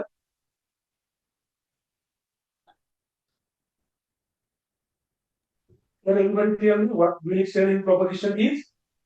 आफ्नो अलग पहिचानहरू एन्ड सेलिङ स्ट्र्याटेजिजहरू। यसलाई बुझ्नलाई एउटा म यहाँ चिकन दिन्छु है त। एउटा भेन डायग्राम छ, त्यसमा यहाँनिर what you do well, तपाईँले के राम्रो गर्नुहुन्छ एउटा पार्ट। अर्को what competitors do well, कम्पिटिटर्सहरूले के राम्रो गर्न सक्छन् भन्छ। र अर्को चाहिँ what customers want, कस्टमर्सहरूले के चाहन्छन्। यसरी तीनटा पार्टबाट हेर्दाखेरि यो एक नम्बरको कुरो चाहिँ के रहेछ भन्दा युएसपी रहेछ, युनिक सेलिङ प्रोपोजिसन छ। यो तपाईँको विनिङ जोन हो। यो भनेको एक नम्बर भने कुन एरिया हो? what you do well raw what customers want, कस्टमरले जे चाहन्छन् तपाईँले त्यसैमा राम्रोसँग दिनुहुन्छ भने त तपाईँको विनिङ जोन। कस्टमर्सहरूले चाहिँ माने यो केयर गिभरको तालिम लिन चाहेका छन् र तपाईँले त्यसैमा दखल गर्नु छ भने त्यो के हो? तपाईँको विनिङ जोन। कस्टमर्सहरूले प्लम्बिङको तालिम लिन चाहेका छन् र तपाईँको दखलले त्यसैमा दक्ष प्रशिक्षकहरू हुनुहुन्छ, वर्षौं अनुभव छ, त्यो तपाईँको युनिक सेलिङ प्रोपोजिसन। तपाईँले यसलाई बढाउने, यही युनिक सेलिङ प्रोपोजिसन्सलाई पक्रिने। अब यहाँ अरू पनि एरिया त छन्। यो 2 नम्बर भने के हो भने लुजिङ जोन हो। 2 नम्बर चाहिँ कस्टमरले के चाहेका छन् र कम्पिटिटर्सले के राम्रो गर्न सक्छन् भन्ने हो नि त। तपाईँभन्दा कम्पिटिटरले त्यो कुरामा राम्रो सेवा दिएपछि त यो तपाईँको लुजिङ जोन। यसमा तपाईँले त्यतिकै सुरु गर्नु भने यु विल बी क्रस्ड भन्छ, तपाईँ त्यहाँ कच्याककुचुक हुनुहुन्छ भन्छ। त्यसमा तपाईँले के गर्नुपर्छ? स्ट्राटेजिकल्ली जानुपर्छ। नम्बर 3 भनेको रिस्की जोन। तपाईँले पनि गर्न सक्नुहुन्छ, कम्पिटिटरले पनि गर्न सक्छ। So it's a risky zone. र नम्बर 4 के हुन्छ? नम्बर 4 भने तपाईँले के राम्रो गर्न सक्नुहुन्छ र कम्पिटिटरले के राम्रो गर्न सक्छ। यो चाहिँ हु केयर्स। कतिपय अवस्थामा संस्थाहरूले एक आपसमा मेरो त यस्तो छ नि भन्छ, उसले मेरो त झन् यस्तो छ नि भनेर त्यो जुगाको लडाइँ गरिराखेको हुन्छ।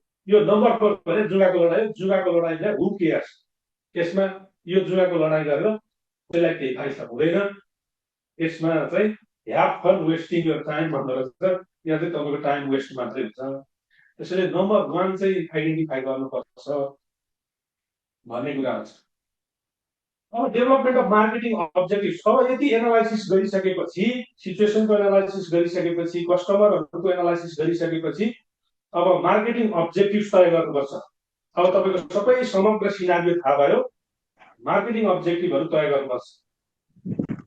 र यो मार्केटिङ अब्जेक्टिभ तय गर्दाखेरि संस्थाको ओभरअल भिजन मिसनसँग एलाइन हुने गरेर बनाउनुपर्छ। यो मार्केटिङ प्लान पनि त्योसँग विपरीत हुने गरेर बनाउनु हुँदैन भन्ने कुरा।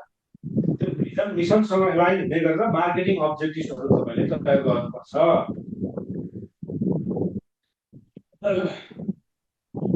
अब्जेक्टिभहरू बनाउँदाखेरि यो तपाईँलाई थाहा भएकै कुरा छ, स्मार्ट फ्रेमवर्कमा बनाइन्छ भन्ने छ। स्मार्टमा एस भनेको स्पेसिफिक, एम भनेको मेजरेबल, ए भनेको अचिभेबल, आर भनेको रिलेभेन्ट, टी भनेको टाइम बाउन्ड। जस्तो एउटा उदाहरणको लागि एउटा मार्केटिङको अब्जेक्टिभ के हुन सक्छ त भन्दा इन्क्रिज स्टुडेन्ट इनरोलमेन्ट इन टिबेट कोर्सेस, अथवा तपाईँको कुनै एउटा प्रोग्राम हुन सक्छ by 25% in the next academic year. यसरी लेखियो भने चाहिँ के भयो, त्यो मार्केटिङ अब्जेक्टिभ हो। यसरी तपाईँले के चाहेको हो त मार्केटिङबाट, विद्यार्थीको भर्ना त बढाउन चाहेको हो भने त्यो लेख्नु पर्यो। यो अब्जेक्टिभहरू यसरी तपाईँले फर्मुलेट गर्नु। ओके, अब यति अब्जेक्टिभ बनाइसकेपछि अनि त्यो अब्जेक्टिभलाई मिट हुने गरेर अब स्ट्राटेजीहरू बनाउनुपर्छ, मार्केटिङ स्ट्राटेजीहरू बनाउनुपर्छ। जसमा अघि भनिएको थियो 7 P's, त्यसलाई विचार गरेर बनाउनुपर्छ। यहाँ मैले केही गाइडिङ क्वेसन्सहरू राखेको छु। These are just guiding questions. Marketing strategy यही हुन्छ, यही नै फिट हो, यो सबैलाई लागु हुन्छ भन्ने त्यस्तो हुन्न। यी क्वेसन्सहरूलाई विचार गरियो भने you can develop your own marketing strategy. जस्तै तपाईँले सर्भ गर्ने प्रोग्राम्सहरूको सन्दर्भमा त्यो प्रोग्राम चाहिँ नेपालको जब मार्केटमा डिमान्डमा छ कि छैन, यो कुरा विचार गर्नुपर्छ। डिमान्डमा छ के गर्ने, डिमान्डमा छैन के गर्ने, अथवा त्यो लोकेसनमा धेरैले त्यही प्रोग्राम चलाइरहेछन्, अब मर्ज गर्ने हो कि के गर्ने। Are our programs align with industry needs and government policies. हाम्रो प्रोग्रामहरू इन्डस्ट्री निड्स र गभर्नमेन्ट पोलिसीहरूसँग अलाइन छ। क्वालिटी र रिलेभेन्स हामीले त्यो प्रोग्राममा कसरी इन्स्योर गरेका छौँ, कतिपय हामी सचेत छौँ। त्यो प्रोग्राम सर्भ गर्दाखेरि केही एडिसनल सुविधाहरू हामीले केही दिएका छौँ, जस्तै क्यारियर काउन्सिलिङ गर्ने, जब प्लेसमेन्टका कुराहरू, जब फेयरहरू आयोजना गर्ने, त्यसमा सहभागी बनाउने, स्किल कम्पिटिसनहरू गराउने, यी एडिसनल सर्भिसहरू पनि हामीले विद्यार्थीलाई दिएका छौँ कि छैन।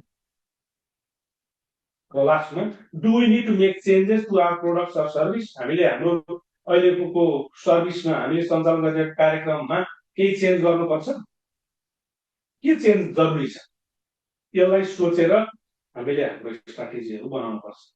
र स्ट्राटेजी बनाउँदाखेरि जे हामीले गर्न सक्छौँ, जे हाम्रो लिमिटेसन्सभित्र पर्छ, त्यसलाई पनि ख्याल गर्नुपर्छ। अर्को प्राइस, हामीले शुल्क कति ल्याएको छ, यो शुल्क कहिलेदेखि कायम छ, हाम्रो कम्पिटिटर्सको शुल्कको तुलनामा हाम्रो शुल्क कस्तो हो, महँगो हो, सस्तो हो, कस्तो हो, विद्यार्थीले शुल्क कसरी तिर्नुपर्छ, हैन, स्कलरशिपहरू हामीले दिएका छौँ कि छैन, सहुलियत कोटाहरू छन् कि छैन, अरू कुनै फाइनेन्सियल एड प्रोग्रामहरू हामीसँग छ कि छैन। यो शुल्कको बारेमा विद्यार्थी त्यस्तै अभिभावकले कसरी जस्टिफाई गर्न सक्छ, यो शुल्क चाहिँ ठिक हो भनेर हामीले कसरी जस्टिफाई गर्न सक्छ, यो कुरा बुझ्नुपर्छ। Should we review and consider different pricing models, यसमा केही रिभ्यू गर्नुपर्छ। यो कुरालाई विचार गरेर हामीले प्राइसिङ स्ट्राटेजीहरू बनाउनुपर्छ। अब प्लेसको कुरा आयो, प्लेस भनेको एक्सेसिबिलिटी एन्ड डिस्ट्रिब्युसन। अघि पनि भनिसकेँ मैले, हाम्रो इन्स्टिच्युट इजिली एक्सेसिबल ठाउँमा छ, जस्तो दुर्गम ठाउँका मान्छेहरूलाई हाम्रो इन्स्टिच्युटसम्म पहुँच दिनको लागि हामीले के व्यवस्था गरेका छौँ, छात्रावासको व्यवस्था गरेका छौँ कि अथवा गर्ने हो कि, यस्ता कुराहरू यो प्लेससँग रिलेटेड स्ट्राटेजीहरूमा पर्छ। अर्को महत्त्वपूर्ण प्रमोसन। प्रमोसन भनेको प्रचार प्रसार। हाम्रो बारेमा प्रचार प्रसार गर्नको लागि इफेक्टिभ मार्केटिङ च्यानलहरू के हुन सक्छ, डिजिटल मिडियाहरू के हुन सक्छन्, प्रिन्ट मिडियाहरू के हुन सक्छन्, टिभी हुन सक्छ, रेडियो हुन सक्छ कि के हुन सक्छ, म ठ्याक्कै टार्गेट अडियन्समा पुग्ने त्यो बारेमा सोच्नु पर्यो। यस्तै प्रमोसनलाई ध्यान दिएर हामीले कम्युनिटी आउटरिच प्रोग्रामहरू राख्ने गरेका छौँ कि छैनौँ। कम्युनिटीमा गएर हामीले कार्यक्रमहरू सञ्चालन गर्ने, विभिन्न क्याम्पहरू सञ्चालन गर्ने, कम्युनिटीमा भएका देखिएका समस्याहरू, प्राविधिक समस्याहरू समाधान गरिदिने गरी हामीले कार्यक्रम सञ्चालन गरिरहेका छौँ। कम्युनिटीको ओनरसिप संस्थाको सस्टेनेबिलिटीको लागि असाध्यै महत्त्वपूर्ण हुन्छ। त्यसैले त्यसलाई पनि हामीले विचार गर्नुपर्छ। Are we utilizing social media and other digital platforms effectively to interact with our target audience and promote our institutions? अहिले सोसियल मिडियाको जमाना छ, सोसियल मिडियालाई हामीले कसरी युटिलाइज गरिरहेका छौँ त्यो कुरा विचार गर्नुहोस्। Should we invest in paid online advertising to reach a specific audience based on demographics, interest and location? अहिले त कुन डेमोग्राफीमा पुग्ने, कस्तो इन्ट्रेस्ट भएको ग्रुपमा पुग्ने, कुन लोकेसनमा भएको विद्यार्थीहरूसँग अथवा ती व्यक्तिहरूसँग पुग्ने, त्यसरी एडभर्टिजमेन्ट्सहरू पुर्याउन सकिन्छ। त्यसमा इन्भेस्ट गर्नुपर्ने हो कि त्यो विचार गरेर हामीले यदि त्यस्तो हो भने त्यस्तो स्ट्राटेजीहरू बनाउनुपर्छ। Can we encourage satisfied students and alumni to share positive reviews and testimonials about their experiences? हाम्रा एल्युमिनीहरू छन्, ग्रेजुएट्सहरू छन्, जसले चाहिँ विभिन्न क्षेत्रमा सफलता हासिल गरेका हुन सक्ला। त्यस्ता एल्युमिनीहरूलाई ल्याएर उनीहरूको रिभ्युजहरू उनीहरूबाट चाहिँ केही भनाउने हो कि त्यो गर्न सक्छौँ। अब यस्ता प्रमोसनको स्ट्राटेजीहरू धेरै छन् हैन, जस्तो तपाईहरुले युज गरिरहेका केही commonly use promotion strategy tools end techniques के होला त भन्नुस् त? के प्रयोग गर्दै हुन्छ?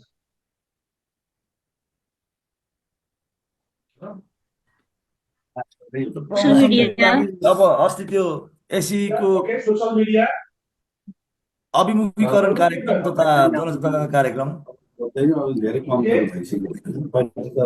पागल हो अब नर्मली चिन्ने मलाई भनेर अब त आफै सिक्दिनु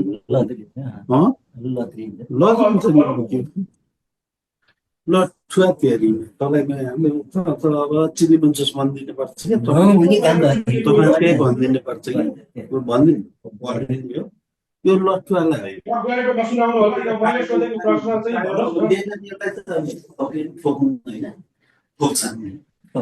तर कुरो भन्दैन त पऱ्यो।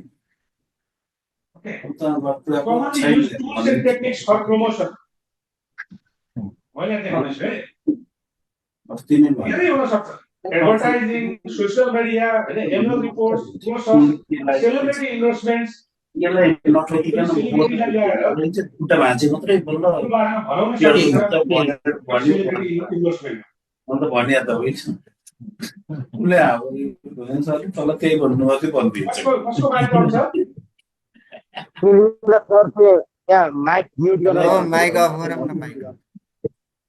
जे पनि पछ्ने भन्छ कि फेरि अस्ति म बर्बादै भनेको थिएँ तैँले यति करोड मैले मलाई कति उसलाई यति crore Can you please meet? Oh, Justin, mute mic.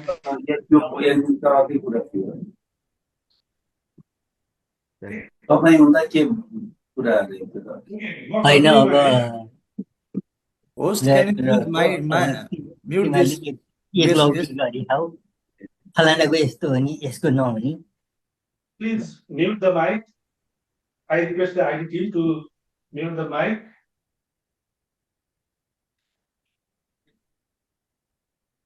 So there are different common tools and techniques for promotion. मैले केही लिस्ट मात्रै गरेँ हैन, यो धेरै हुन सक्छ। अब यसमध्ये हामीले के गर्न सक्छौं, यी मध्येका केही उपयोगी अथवा प्रभावकारी टुल्स एन्ड टेक्निक्सहरू हामीले युज गर्न सक्छौं हैन। धेरै हुन सक्छ। अगाडि है त। अब पिपुलसँग रिलेटेड भएको कुरा गर्दाखेरि, are our instructors well trained and industry experienced? Do we ensure high quality service for students and parents? Are we actively engaging with employers to understand their workforce needs? यो कुराहरू हामीले विचार गर्नुपर्छ। त्यसपछि प्रोसेसको कुरा गर्दाखेरि हाम्रो सर्भिस डेलिभरी अपरेसन्सका कुराहरू के छ, कस्तो छ, त्यो बारेमा हामीले कसरी अझ बढी प्रभावकारी बनाउन सकिन्छ भन्ने कुराहरूलाई विचार गरेर त्योसँग रिलेटेड स्ट्राटेजीहरू हामीले बनाउनु पर्ने हुन्छ। जस्तो हामीले स्टुडेन्ट एडमिसन गर्दाखेरि, इनरोलमेन्ट गर्दाखेरि त्यो स्मुथ र एफिसिएन्ट बनाउन सकेका छौँ कि छैनौँ त्यो प्रक्रियालाई, त्यसले पनि प्रभाव पार्छ। त्यस्तै गरेर विद्यार्थीहरूलाई प्रयोगात्मक अभ्यासमा जोड्नका लागि हामीले कस्तो कस्तो कुराहरू गरिराखेका छौँ त्यो कुरा विचार गर्नुपर्छ र हामीले जुन पढाउने तालिम दिने कुरा गरिरहेका छौँ त्यसमा निरन्तर सुधारका लागि के गर्न सकिन्छ भन्ने कुरा विचार गर्नुपर्छ। Next one physical evidence. Physical एभिडेन्समा हाम्रो उपस्थिति कस्तो छ, हाम्रो फिजिकल प्रेजेन्स कस्तो छ, हाम्रा ल्याबहरू, क्लासरुमहरू, ट्रेनिङ फेसिलिटिजहरू यी वेल इक्विप्ड छन् कि छैनन् त्यो विचार गर्नुपर्छ र त्यसका लागि हामीले स्ट्राटेजी बनाउनुपर्छ। मान्छेलाई गरिसकेपछि विद्यार्थीलाई राम्रो सेवा दिने र त्यहाँबाट सन्तुष्ट बनाएर पठाउने बेलासम्म मार्केटिङ केन्द्रित हुने हुँदाखेरि यी सबै कुराहरूको बारेमा हामीले विचार गर्नुपर्छ। यसलाई मैले अब सबै पोइन्ट वाइज गरिनँ। अब यति यी कुराहरूलाई विचार गरेर हामीले मार्केटिङ स्ट्राटेजीहरू बनाउन सक्छौँ र यति स्ट्राटेजीहरू बनाइसकेपछि ती हामीले बनाएका स्ट्राटेजीहरूलाई के काम गर्नुपर्ने हो त्यसलाई अझ डिटेल गर्नुपर्छ। त्यो डिटेल स्ट्राटेजीको ठ्याक्कै गर्ने काम के हो, त्यो एक्टिभिटीलाई हामीले ट्याक्टिक्स भन्छौँ। त्यो ट्याक्टिक्स पुरा गर्नलाई कति बजेट चाहिन्छ, कति जनशक्ति चाहिन्छ, त्यसरी अनि हामीले बजेटिङ गर्ने र रिसोर्स एलोकेसन गर्ने काम गर्नुपर्छ र त्यो हाम्रो बजेट र रिसोर्स एलोकेसन सहितको प्लानको आधारमा अब कार्यक्रमको इम्प्लिमेन्टेसन गर्नुपर्छ र हाम्रो कार्यक्रम मार्केटिङ जुन क्याम्पेन छ त्यो क्याम्पेनको प्रभावकारिता कस्तो भयो त्यो प्रभावकारिताको मेजरमेन्ट गर्ने र यो निरन्तर हुने प्रक्रिया भएको हुनाले फेरि त्यसमा के सुधार गरेर अझ राम्रो बनाउन सकिन्छ त्यो पर्फर्मेन्स मेजरमेन्ट गरेर अप्टिमाइजेसन गर्नुपर्छ। यो यति कुराहरू चाहिँ यो मार्केटिङ स्ट्राटेजिजहरू बनाउँदाखेरि ध्यान दिनुपर्ने कुराहरू हुन्। अब मैले अघि पनि भने हामीले प्रशिक्षार्थीहरूलाई ल्याउने, आकर्षित गर्ने, भर्ना गर्ने मात्रै ठुलो कुरो भएन, त्यो एउटा महत्त्वपूर्ण पाटो त हो। त्यसरी भर्ना गरिसकेको प्रशिक्षार्थीलाई हामीले राम्रोसँग सेवा दिएर त्यहाँबाट जाने बेलामा सन्तुष्ट बनाएर पठाउन सक्यौँ भने उसले हाम्रो इन्स्टिट्युसनको एम्बेसेडर भएर काम गर्छ। That's another kind of marketing होइन। त्यसका लागि त्यो विद्यार्थी त्यो कस्टमरलाई फोकस गरेर हामीले सेवा प्रदान गर्नुपर्छ। अब कस्टमर सेटिस्फ्याक्सन भने के हो त भन्दाखेरि यसलाई बुझ्ने एउटा फर्मुला हुन्छ। पर्फर्मेन्स माइनस एक्सपेक्टेसन गर्दाखेरि के हुँदो रहेछ भने तिनवटा कुरा हुँदो रहेछ। कि त यो पर्फर्मेन्स ग्रेटर हुँदो रहेछ एक्सपेक्टेसन भन्दा नम्बर 1 सबैभन्दा माथि देखाएको। यसमा पर्फर्मेन्स र एक्सपेक्टेसनलाई तुलना गरेर हेर्दाखेरि पर्फर्मेन्स बढी देखियो, एक्सपेक्टेसन भन्दा पनि पर्फर्मेन्स बढी भयो। यस्तोमा के हुन्छ भने मच बेटर देन एक्सपेक्टेड पायो सेवाग्राहीले। यो दुईटामा के भयो, यो दोस्रोमा के भयो भने दुईटा यो बारहरू बराबर छ भने पर्फर्मेन्स एक्सपेक्टेसन जस्तो थियो पर्फर्मेन्स पनि त्यस्तै हो, एज एक्सपेक्टेड पायो। अर्को यो पर्पल कलरको एक्सपेक्टेसन चाहिँ बढी भयो, यो ब्लू कलरको पर्फर्मेन्स चाहिँ के भयो, लेस भयो। अब एक्सपेक्टेसन भन्दा राम्रो सेवा दिन सक्यो भने त्यो कस्टमर चाहिँ डिलाइटेड कस्टमर हुन्छ, ऊ चाहिँ हामीप्रति लोयल हुन्छ। त्यहाँ पढ्नुपर्छ, त्यहाँको बारेमा प्रचार प्रसार गर्नको लागि ऊ तयार हुन्छ। त्यो डिलाइटेड कस्टमर आफ्नो आफन्तलाई पनि पठाउँछ, त्यहाँ जाऊ, त्यहाँ पढ, त्यहाँ राम्रो छ, त्यहाँ ठिक छ भनेर भन्छ। अब उसको एक्सपेक्टेसन अनुसार पर्फर्मेन्स ठ्याक्कै मिट भयो तर डिलाइटेड चाहिँ भएन भने अब यो यस्तो मान्छे चाहिँ ठिकै हो, अन्त पनि यस्तै हो, यहाँ पनि त्यही त पाइयो नि भन्छ। उसले चाहिँ आफूलाई रिफरल गर्ने नगर्ने कुरामा त्यो चाहिँ भल्ला लेभल हुन्छ। उसले गर्न पनि सक्छ, नगर्न पनि सक्छ। वर्स देन एक्सपेक्टेड भयो भने चाहिँ त्यस्तो कस्टमर डिसस्याटिस्फाइड हुन्छ। त्यसले गएर मार्केटमा गएर के भन्छ भने त्यो कलेज र त्यो स्कुलमा चाहिँ जाँदैन जब खत्तमै छ भनेर त्यसले नेगेटिभ मार्केटिङ गर्छ। त्यसैले त्यो चाहिँ वर्क एन्ड टक भनेर त्यहाँ छ। र त्यसैले यो कस्टमर सेटिस्फ्याक्सनको यो 3टा आयामहरूलाई हामीले विचार गर्नुपर्छ र हामीले फोकस चाहिँ डिलाइटेड कस्टमर पठाउने कुरामा फोकस गर्नुपर्छ हैन। अब मार्केटिङ स्ट्राटेजिक मार्केटिङ प्लान बनाउनको लागि फ्रेमवर्क म यहाँ प्रस्तुत गर्दैछु। फ्रेमवर्कमा सबभन्दा सुरु इन्ट्रोडक्सन अफ योर बिजनेस, त्यसपछि next situation analysis, third marketing objectives. हामीले 4-5 वटा मार्केटिङ अब्जेक्टिभ, धेरै पनि होइन। अनि त्यसपछि मार्केटिङ स्ट्राटेजिजहरू बनाउने, अघि भनेका 7 P'लाई आधार मानेर हामीले मार्केटिङ स्ट्राटेजिजहरू बनाउने र त्यो स्ट्राटेजिजलाई कसरी इम्प्लिमेन्ट गर्ने हो ठ्याक्कै एक्सन प्लान बनाउने। त्यसमा हाम्रो एक्टिभिटिज के हुने, त्यो एक्टिभिटिज गर्नलाई रेस्पोन्सिबल को हुने, त्यो कहिलेसम्ममा गरिसक्ने हो, 1 महिनामा, 2 महिनामा अथवा 1 वर्षभित्रमा त्यो टाइमलाइन तोक्ने, त्यसका लागि कति स्रोत साधन चाहिन्छ त्यो बनाउने र केपीआईज भनेको की पर्फर्मेन्स इन्डिकेटर्स, त्यो एक्टिभिटी भएको नभएको जाँच्ने मापदण्ड के हो त। जस्तो तपाईँले काहीँ चाहिँ रेडियो प्रोग्राम चलाउनु भयो भने त्यो रेडियो प्रोग्राम चलिसकेपछि त्यो कुन गुणस्तरको चल्यो, कसरी चल्यो भनेर के का आधारमा जाँच्ने भन्ने कुराहरूलाई की पर्फर्मेन्स इन्डिकेटर्स हुन्छ, त्यो समेत खुलाएर एक्सन प्लान बनाउने र यसरी स्ट्राटेजिक मार्केटिङ प्लान बनाएर इम्प्लिमेन्टेसनमा गइयो भने हामीले हाम्रो सेवालाई अझ बढी प्रभावकारी र गुणस्तरीय बनाउन सक्छौँ। यहाँसम्म आइपुग्दाखेरि केही प्रश्न, केही अथवा छलफल गर्नुपर्ने कुरा केही छ? म धेरै बेर बोलेँ, अब तपाईँहरूको कुरा एकछिन सुन्छु।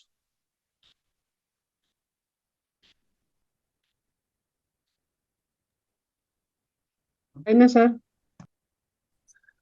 हुन्छ यस्तो केही छैन सर। सुनिरहेको छ सर। अब प्रश्न चाहिँ केही पनि छैन, क्लियर छ भनेको सर। ओके, हस् हस्। सर मलाई एउटा सानो कुरा सरसँग जानकारी दिन मन थियो सर। यो अब ओभरअल अब यो मार्केटिङ स्ट्राटेजीको सरले एकदमै राम्रो एउटा आउटलाइन, एउटा मार्केटिङ प्लान्सको बारेमा विथ डाटा सहित एउटा एक्सपेक्टेड के छ, कस्तो गर्न सकिन्छ भन्ने कुरा सरले एकदमै राम्रो प्रेजेन्टेसन दिनुभयो। म एकदम खुसी लाग्यो। मेरो नाम चाहिँ सर निरज अधिकारी, यहाँ सुम्निमा प्राविधिक शिक्षालय भोजपुरदेखि सर, सिभिल कोअर्डिनेटर।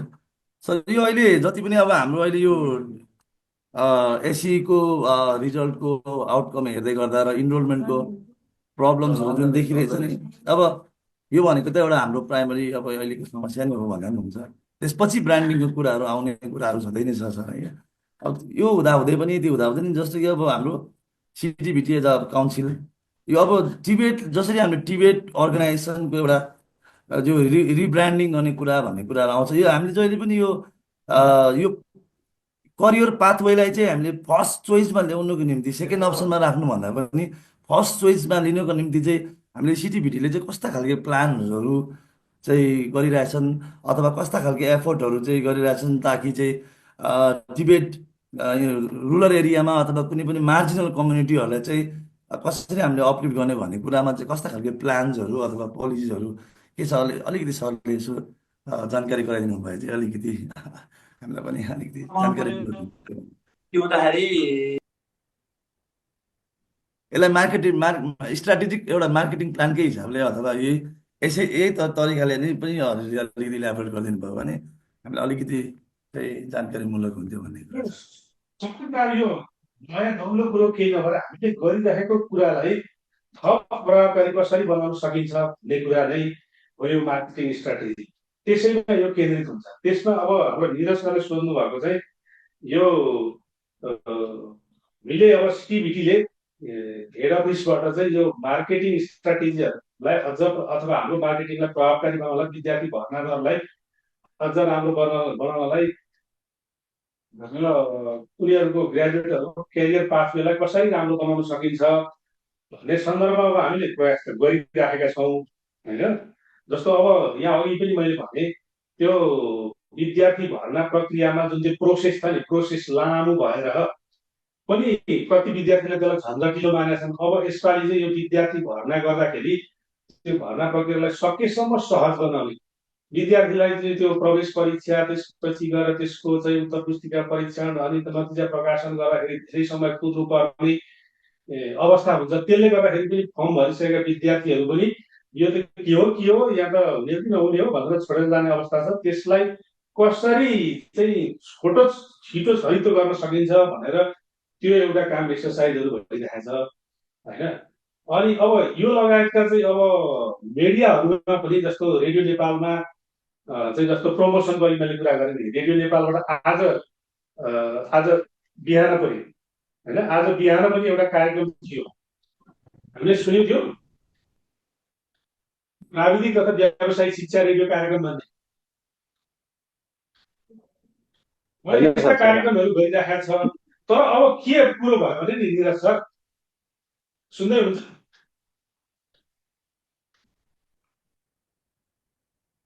के कुरो भयो भने नि यो चाहिँ सबैले मिलेर गर्नु पर्यो, सबै चाहिँ यसमा दत्तचित्त भएर लाग्नु पर्यो। माथि टप म्यानेजमेन्टमा पोलिसी लेभलमा बस्नेदेखि लिएर शिक्षालयमा हुनेहरू सबैले दत्तचित्त भएर लाग्यौँ र गर्यौँ भने यो असम्भव कुरा छैन।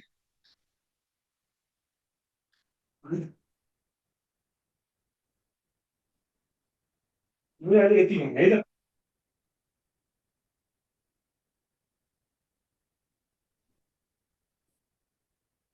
अब म अन्तिम आइसकेको छु मेरो प्रेजेन्टेसनको। यो एउटा भियतनामको लागि एउटा चाहिँ टिबेट प्रमोसन टुल किट भन्ने तयार भएको रहेछ। यो एउटा जर्मन सहयोगमा त्यहाँको अवस्था स्टडी गरेर त्यो भियतनाममा यो टिबेटलाई कसरी राम्रो बनाउन सकिन्छ भनेर एउटा डकुमेन्ट तयार भएको छ। टिबेट प्रमोसन टुल किट भनेर यो वेबसाइटमा पनि पाइन्छ, हजुरले त्यहाँबाट नि हेर्न सक्छ। त्यो डकुमेन्ट हेर्दाखेरि मलाई राम्रो लागेको चाहिँ 10 tips for marketing and communication activities for टिबेट। जब हामी मार्केटिङ स्ट्राटेजीहरू बनाइरहेका हुन्छौँ अथवा प्रमोसनल स्ट्राटेजीहरू बनाइरहेका हुन्छौँ त्यतिखेर हामीलाई असाध्यै काम लाग्ने हामीले ख्याल गर्नुपर्ने 10वटा टिप्सहरू रहेछ है। पहिलो कुरो के रहेछ भने फोकस अन क्वालिटी। क्वालिटीमा हामीले ध्यान दियौँ भने त्यो नै सबैभन्दा ठुलो मार्केटिङ। अकबरी सुनलाई पछि लाउनु पर्दैन भन्ने त हाम्रा पुर्खाहरूले भन्ने गरे, त्यतिकै होइन रहेछ। यदि हामीले क्वालिटी सर्भिस दिन सक्यौँ भने त्यहाँबाट सेवा लिएर जाने सेवाग्राही अथवा हाम्रो ग्रेजुएटले आफै मार्केटिङ गर्छ, आफै प्रचार प्रसार गर्छ। So focus on quality. हामीले क्वालिटी युक्त जनशक्तिहरू उत्पादन गर्न सक्यौँ र उद्योग व्यवसाय पठाउन सक्यौँ भने त्यहाँको उद्योगीले आफै प्रचार प्रसार गर्छ। मलाई त शून्य बहुप्राविधिक शिक्षालयबाट पढेको ग्रेजुएट चाहियो भन्छ। क्वालिटी चाहिँ फर्स्ट कुरा रहेछ। त्यसैले क्वालिटीलाई तिम्रो र मेरो हाजिरी हो ध्यान दिने कुरा पहिलो संग्रामहरू। त्यसपछि दोस्रोमा गए है, नो योर टार्गेट ग्रुप्स। हाम्रो टार्गेट ग्रुप को हो भन्ने कुरा चाहिँ हामीले ठिकै पहिचान गर्नुपर्ने छ। त्यो अनुसार हामीले हाम्रो मार्केटिङका एक्टिभिटिजहरू पर्फर्म गर्नुपर्ने छ। कहिलेकाहीँ हामीले मार्केटिङका कार्यक्रमहरू गरिरहेका हुन्छौँ तर हाम्रो ठ्याक्कै टार्गेट ग्रुपमा नपुगेको कारणले त्यसले रिजल्ट नदिँदो रहेछ। त्यसैले हाम्रो टार्गेट ग्रुप को हो, उसले कुन मिडिया प्रयोग गर्छ, उसले के चलाउँछ, त्यसलाई विचार गरेर त्यो अनुसारका हाम्रा प्रमोसनल प्रोग्राम्सहरू गर्न सक्यौँ भने मात्रै त्यसले उपलब्धि दिने रहेछ। त्यस्तै गरेर हामीले प्यारेन्ट्स र फ्यामिली मेम्बर्सलाई पनि विचार गर्नुपर्ने छ। विद्यार्थीले कहाँ गएर पढ्ने भन्ने कुरामा निर्णय गर्नको लागि उनीहरूका अभिभावक, उनीहरूको परिवारका मेम्बरहरूको ठुलो इन्फ्लुएन्स हुँदो रहेछ। तिनीहरूलाई चाहिँ इन्फ्लुएन्सर्सको रूपमा लिँदो रहेछ। त्यसैले त्यो प्यारेन्ट्सहरूलाई पनि गएर भेट्ने, कन्भिन्स गर्ने अथवा प्यारेन्ट्सहरूको सम्म पुग्ने गरेर हामीले त्यो सूचना सम्प्रेषण गर्न जरुरी रहेछ। नेक्स्ट चाहिँ क्रिएट पोजिटिभ इमोसन्स। यो भनेको के हो भने अहिले त अब यति धेरै संस्थाहरू भए, सबैले प्रचार प्रसार गर्ने भए होइन। अब जस्तो भर्नाको बेलामा त इन्टरनेटमा अथवा फेसबुकमा हेर्न पनि फलानाले पनि भनेको छ, फलानाले पनि भनेको छ, फलानाको स्कुलमा पनि छ। त्यस्तो बेलामा के पनि हुने रहेछ भने एउटा संस्थाले अर्को संस्थालाई बदनाम गराउने नियमले पनि त्यस्ता नेगेटिभ मार्केटिङहरू गर्ने डर हुनुपर्छ। त्यस्तो अवस्थामा पनि डिफेन्ड गर्नको लागि हामीले सोच्नुपर्ने रहेछ र हाम्रा उपलब्धिहरू के हुन्, हाम्रा सबल पक्षहरू के हुन्, त्यसलाई चाहिँ हामीले प्रचार प्रसार गरेर एउटा सकारात्मक वातावरण निर्माण गर्नमा हामीले ध्यान दिनुपर्ने रहेछ। अर्को इन्गेज टिबेट एल्मुनी अर करेन्ट टिबेट ट्रेनिज, हाम्रा एल्मुनीहरूलाई त्यसै गरी अहिले पढिरहेका विद्यार्थीहरूलाई पनि हामीले हाम्रो यो मार्केटिङमा सामेल गराउनु पर्ने रहेछ है। यो कुराहरुमा विचार गर्नुपर्ने रहेछ। अर्को बी प्रोएक्टिभ इन कम्युनिकेसन, जसले जुन सेवाग्राहीले हाम्रो संस्थामा केही बुझ्न खोज्छ अथवा सेवा लिनलाई सम्पर्क गर्छ, तिनीहरूको चाहिँ फोन उठाउने, तिनीहरूलाई इमेल गरेका छन् भने इमेलमा रेस्पोन्स गर्ने हैन। त्यो मेसेन्जरमा कल गरे हुन सक्छ अथवा मेसेन्जरमा सम्पर्क गरे हुन सक्छ, भाइबरमा गरे हुन सक्छ, त्यस्तोहरूलाई चाहिँ तुरुन्तै रेस्पोन्स गर्ने, यसले ठुलो अर्थ राख्दो रहेछ। त्यसैले त्यो प्रोएक्टिभ हुने, कम्युनिकेसनमा प्रोएक्टिभ हुने, आफ्ना कुराहरू चाहिँ बेला बेलामा प्रचार प्रसार गर्ने, यो कुराहरू विचार गर्ने भन्ने रहेछ। अर्को क्रिएट बेनिफिसियल पार्टनरसिप्स, विभिन्न उद्योगी व्यवसायहरूसँग अथवा स्थानीय कम्युनिटीसँग, स्थानीय पालिकासँग साझेदारी गर्ने, ताकि पालिकालाई पनि केही फाइदा होस्, हाम्रो शिक्षालाई पनि फाइदा होस्। त्यस्ता खालका बेनिफिसियल पार्टनरसिप्स कसरी क्रिएट गर्न सकिन्छ त्यसमा विशेष ध्यान दिनुपर्ने रहेछ। Number 8, promote the engagement of the business sector, आफ्नो लोकालिटीमा भएका बिजनेस सेक्टरहरू अथवा आफ्नो एरियामा भएका बिजनेस सेक्टर्सहरूसँग साझेदारी गरेर कार्यक्रमहरू चलाउने यो प्रयास हामीले गर्नुपर्छ। त्यसपछि get local media coverage of your training partners, त्यो हामीले पार्टनरसिप गरेका कुराहरू अथवा हामीले गरेका कुराहरू चाहिँ मिडियाबाट प्रचार प्रसार गर्ने कामहरूमा ध्यान दिनुपर्ने रहेछ। लास्टमा 10औं नम्बरमा 10th चाहिँ के छ भने promote inclusion end gender equality in Tibet. हाम्रो टिबेटमा चाहिँ यो समावेशितालाई पनि ध्यान दिनुपर्ने, यो जेन्डर इक्वालिटीलाई पनि ध्यान दिनुपर्ने भएको हुनाले त्यस्तो ग्रुपलाई पनि कसरी हामीले आकर्षण गर्न सक्छौँ, त्यस्तो ग्रुपलाई पनि कसरी सेवा दिन सक्छौँ भन्ने ढङ्गले सोचेर हामीले मार्केटिङ एन्ड कम्युनिकेसन एक्टिभिटिजहरू कन्डक्ट गर्यौँ भने हाम्रो सेवा प्रवाह चाहिँ बढी प्रभावकारी हुन्छ। र यी 10वटा टिप्सहरू जुन चाहिँ भियतनामको कन्टेक्स्टमा प्रपोज गरिएको टिप्सहरू थियो, त्यो भियतनाममा मात्रै नभएर हाम्रो नेपालमा पनि यी टिप्सहरू उत्तिकै महत्त्वपूर्ण रहेछन् भन्ने लागेर मैले यहाँहरूमा सेयर गरेँ। र यहाँका थप केही जिज्ञासाहरू, केही कमेन्ट्सहरू छन् भने प्लिज अहिले प्रेजेन्टेसन गरेका कुराहरूमा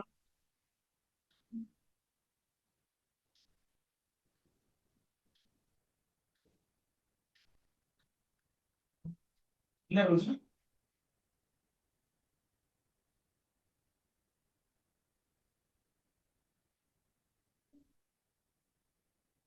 Hello to you.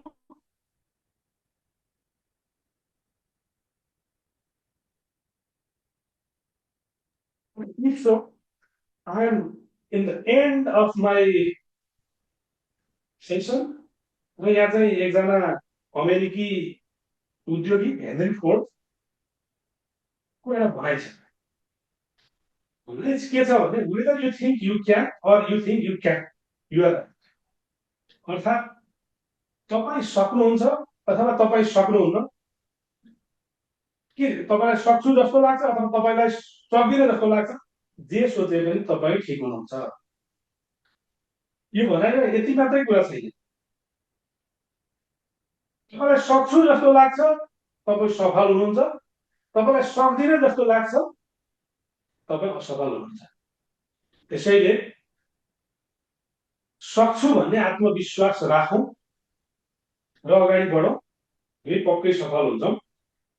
अघि सुरुमा मैले सेयर गरेको कथामा पनि पहिलो व्यक्तिले सक्दिन भन्ने लाग्यो, उ त्यहाँबाट फर्केर गयो, निराश भएर गयो। दोस्रो व्यक्तिले होइन म सक्छु जस्तो भन्ने आत्मविश्वास थियो उसको र उसले प्रयास गर्दै र लास्टमा उ सफल भयो। सोच्न जे पनि पाइयो, म सक्छु जस्तो पनि पाइयो, म सक्दिन भन्ने पनि पाइयो, तर सक्छु भनेर निरन्तर लागिरहने भने सफल भइन्छ भन्ने चाहिँ हेनरी फोर्डको भनाइ रहेछ। यो भनाइसहित मैले अहिलेको यहाँ प्रेजेन्टेसन अन्त्य गर्ने अनुमति चाहन्छु। I'd like to conclude my presentation. These were the sources that I consulted while developing my presentation slides. With this, I'd like to conclude. Thank you very much. Thank you very much. Today we are going to talk of branding and marketing plan, how to integrate them. So before going on hands-on, let me start this session and see everyone. So thank you for your response. Do you know this person? This person who is drinking a soft drink in this particular picture. How many of you know this person? What is his name? Santa. Santa Claus. Santa Claus, right? Absolutely correct. I hope all of you know him, right? So Yes. my question is, why he does not wear any other color other than red and white? Why he does not wear a clothes made up of any other? Sorry. Yeah. I received any answers here?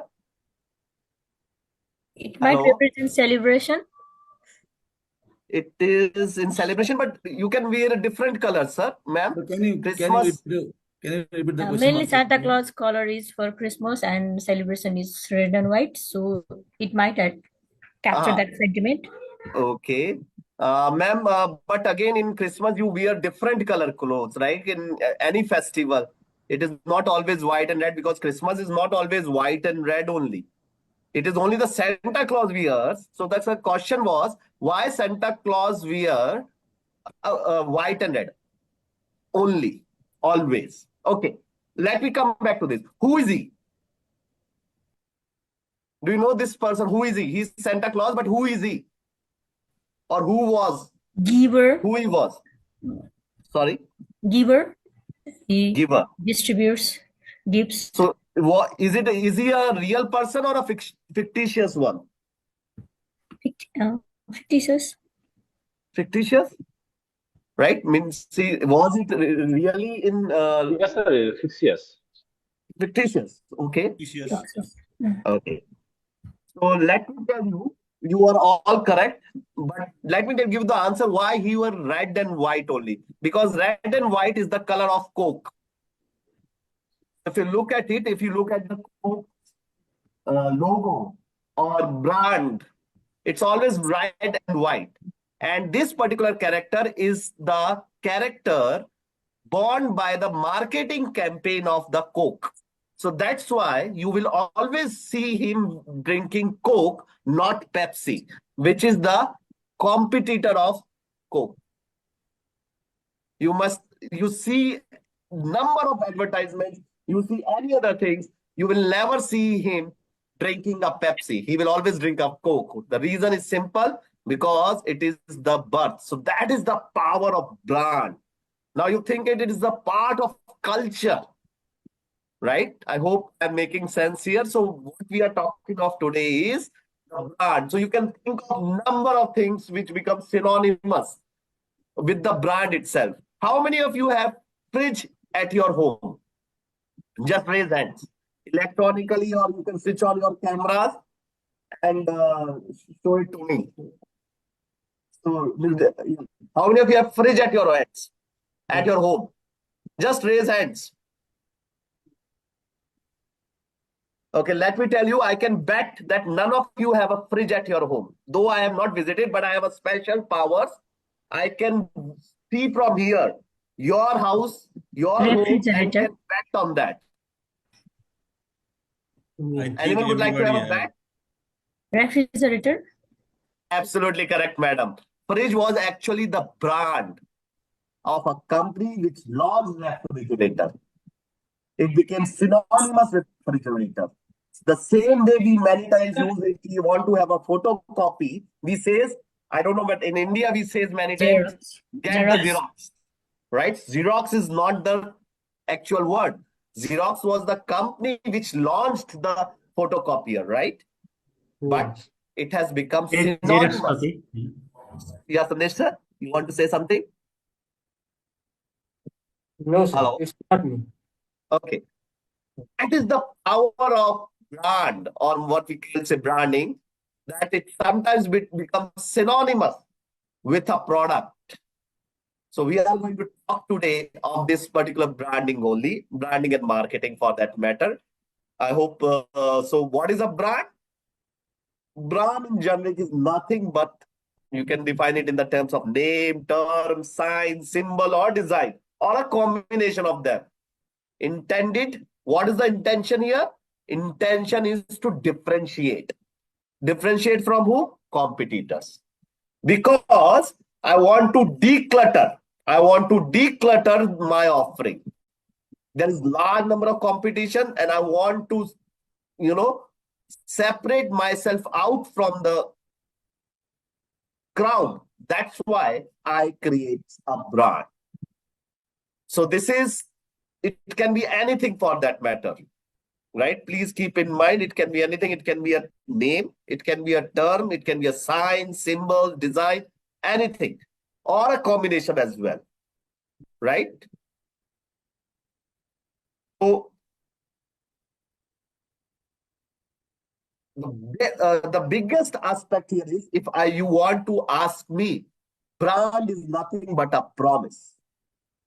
Promise by whom? Promise by the seller. Promise by the manufacturer. Promise by the service provider to the customer or the consumer about his or her offerings. That is the simple definition of a brand. A very, very simple. It's a promise. So you make people to trust on your promise. That's the whole process is called the brand building process. That is what you are doing. You are doing nothing but you are trying to build the trust of the customers on your offering or trust of your promise. That is the whole brand building process. In the words of Professor Don Schultz, who is one of the expert in the domain of branding and integrated marketing communication, you can find, he says, the brand or a promise or value, what we called brand promise, nothing but a value proposition. And it is just not merely a tagline, an icon, or a color, or a graphical element. Although all of these may contribute in making that brand promise. In fact, if you look at it, the brand, the promise, or the value proposition is the heart and soul of the whole brand.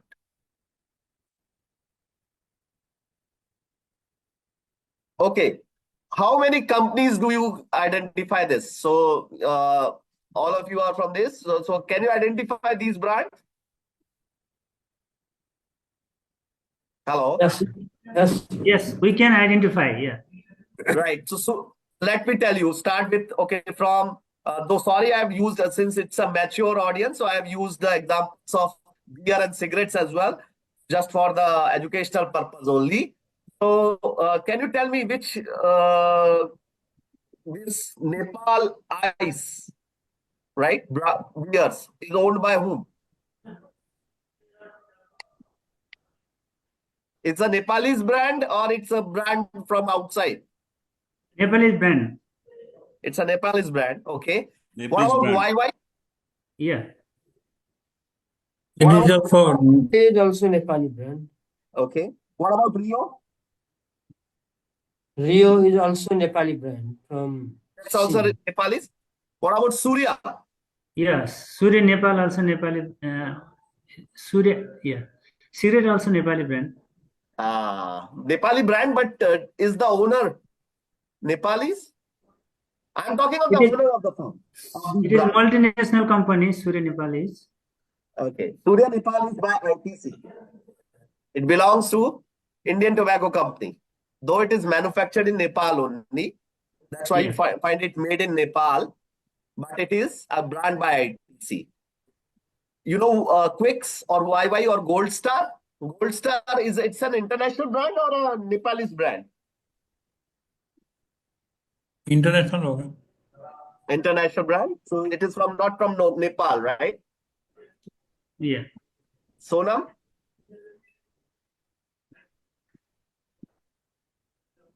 So let me tell you, YY and Gold Star, Quick, Rio, and Nepalese, all of these are Nepalese brand and they are owned by Nepalese person only. So YY, Quick, Rio, and this Nepalese, these beers, all these beers which are shown here are owned by one single group, the Chaudhary group. Yeah. Right? Vinod Chaudhary. He is the person who owns all these brands, and Gold Star is also a Nepalese brand. Yeah. Though it gives you a kind of looks and feel like it's an international brand, but Gold Star is also owned by a Nepali person only. Right? So that's the power of brand. Okay. You know, all these brands which are shown on top.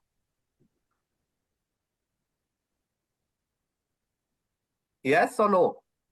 Multinational Right. brand. Many of them, we know many of them, but not all. Not all. Okay. So they are all present in Nepal only. Your Nepal only. And this is, you can see here, Dabur. Dabur's products, right? Dabur Nepal, in fact, rather. Now, what I'm trying to show you here is, if you look at it in the previous case, it is brand. Individual brand is there. Right? So they are known as where you make a product a brand. While if you come to the next slide, here in the case of Dabur, Dabur actually makes its whole house as a brand. So what they promote? Dabur honey, right? Dabur's Chawanprash, Dabur Gulbari, right? So what they are promoting here, it is Dabur along with the product. So these are two extremes. One extreme. So in this particular one, if you look at here, all the above brands are owned by Procter & Gamble, which is a multinational, present in more than 140 plus countries. But they seldomly promote themselves, right? They don't say it is nor by Procter & Gamble. You'll not see it prominent in their advertisements. But in Dabur, you will see from the house of Dabur or Dabur Chawanprash or Dabur honey and so on. Are you getting me? So these are the two extremes. Same way, in the previous one, you can see here, the ITC is missing here. What they promote? Surya cigarettes. Similarly, YY noodles. Mind you, YY noodles has become too big. It sells like a hot cake in India as well. It is giving Maggi noodles a run for the money as well. Specifically in the Northeast, where I was previously there, the consumption of YY is too high, right? So the point here is what I'm trying to say here is, so there are two ways of branding. One, you can do umbrella branding, right? Or you can go for individual branding each of the product. Make them as a standalone branding. Both has its own pros and cons. Both has its own advantages and disadvantages. But so companies follows both. So that's why I took an example for that particular matter. If you look at it, what is the advantage of brand building to the companies? So there are many kind of advantages for the companies, not only in terms of attracting customers, but what others advantages you can think apart from attracting customers. Can you think of some few examples here, participants, if you are listening to me? Hello? Hello? Am I audible? Am I connected? Yes, sir. We are. Yes, sir. So I wanted to ask you, in case I can understand from a consumer perspective, the advantages that are there for the company, which are investing in building a brand, because brand building is a costly affair. What I want to know is, apart from attracting customers or converting potential customers into their loyal customers, what are the other advantages apart from increasing the sales to the company which invests in brand building? Is my question clear to all of you? Hello? No, sir. Can you review once again, sir? My question is, sir, so there are large number of advantages for the company which invest in the brand building process, right?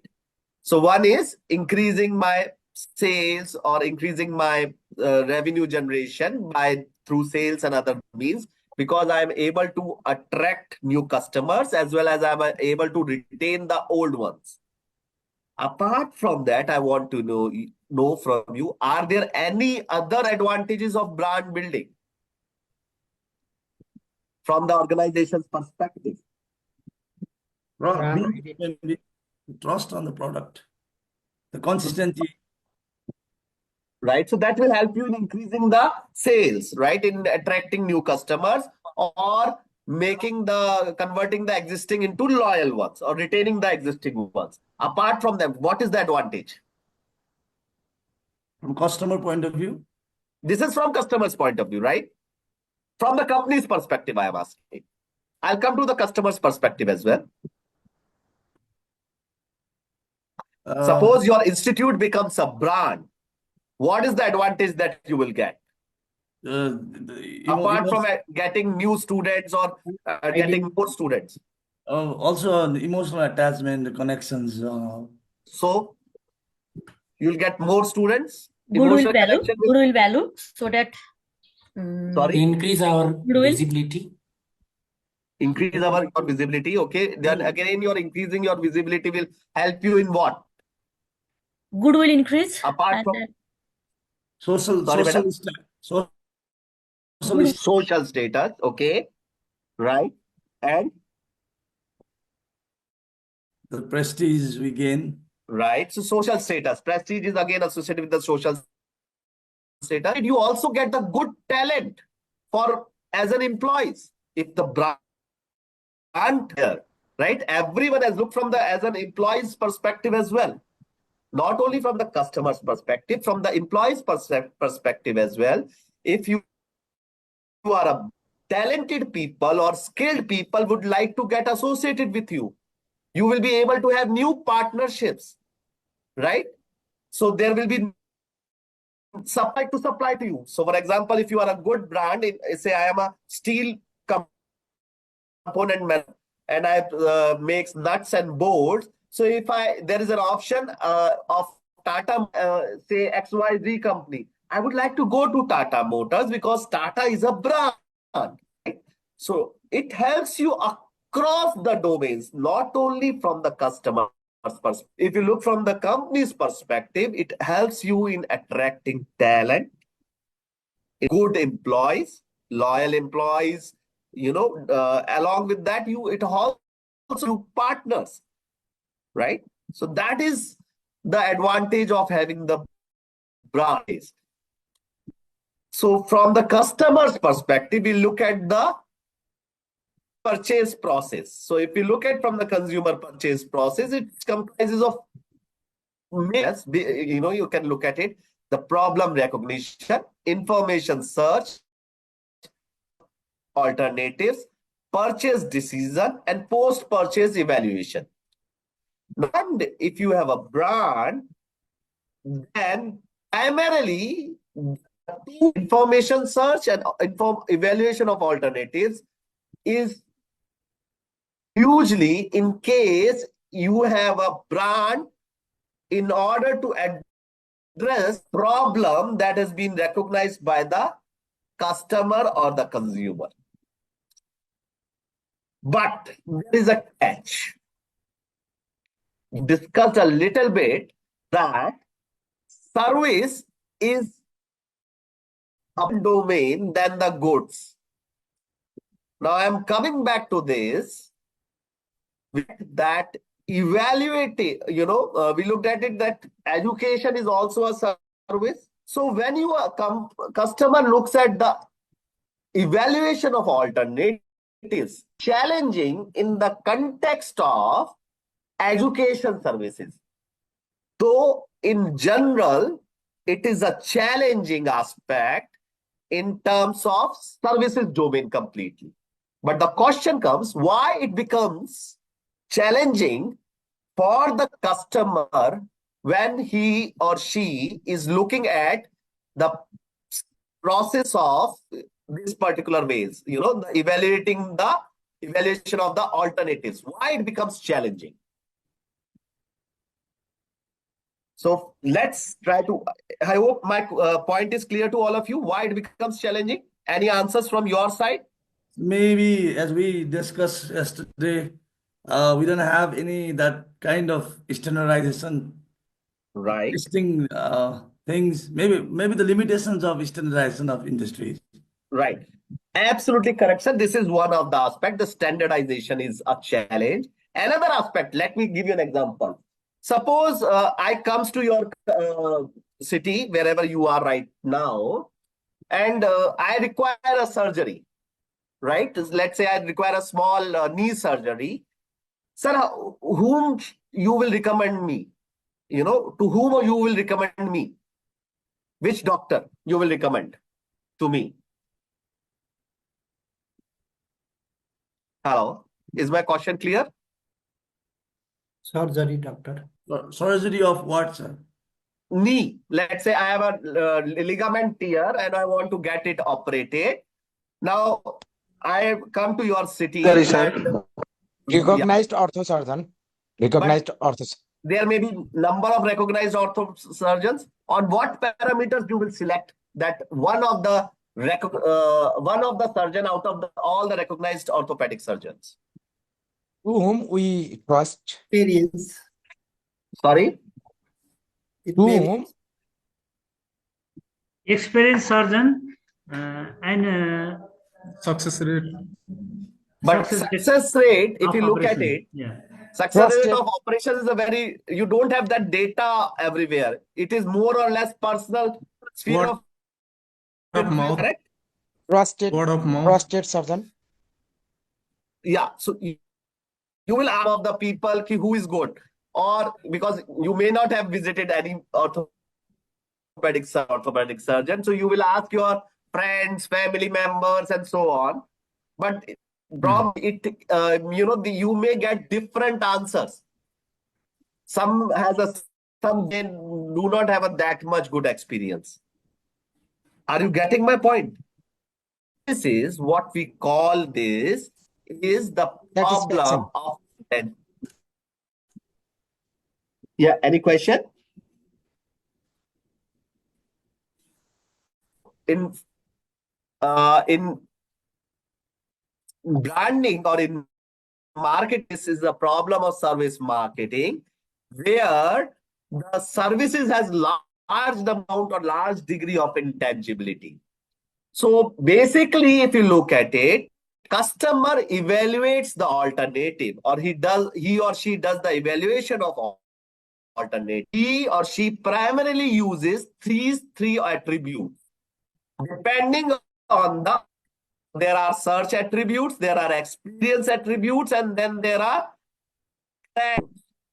so in terms of goods, so suppose if I want to buy a bottle, I can look at the bottle's color, texture, taste, depending on the tangible products. But in terms of services, which are mostly intangible, I look at experience attributes, because there are certain services which cannot be evaluated before purchase. So suppose if I want to have a haircut, I have to experience it. I can only evaluate whether the service that was delivered to me was good or bad. And then there are certain services which, even after consumption, it is very difficult for the customer to evaluate. For example, Let's look at it. What are the services that comes there? Education will fall in which categories, sir? Tell me. Will it have more of experience attributes or more of credence attributes? Hello? Am I audible? Maybe experience attributes, sir.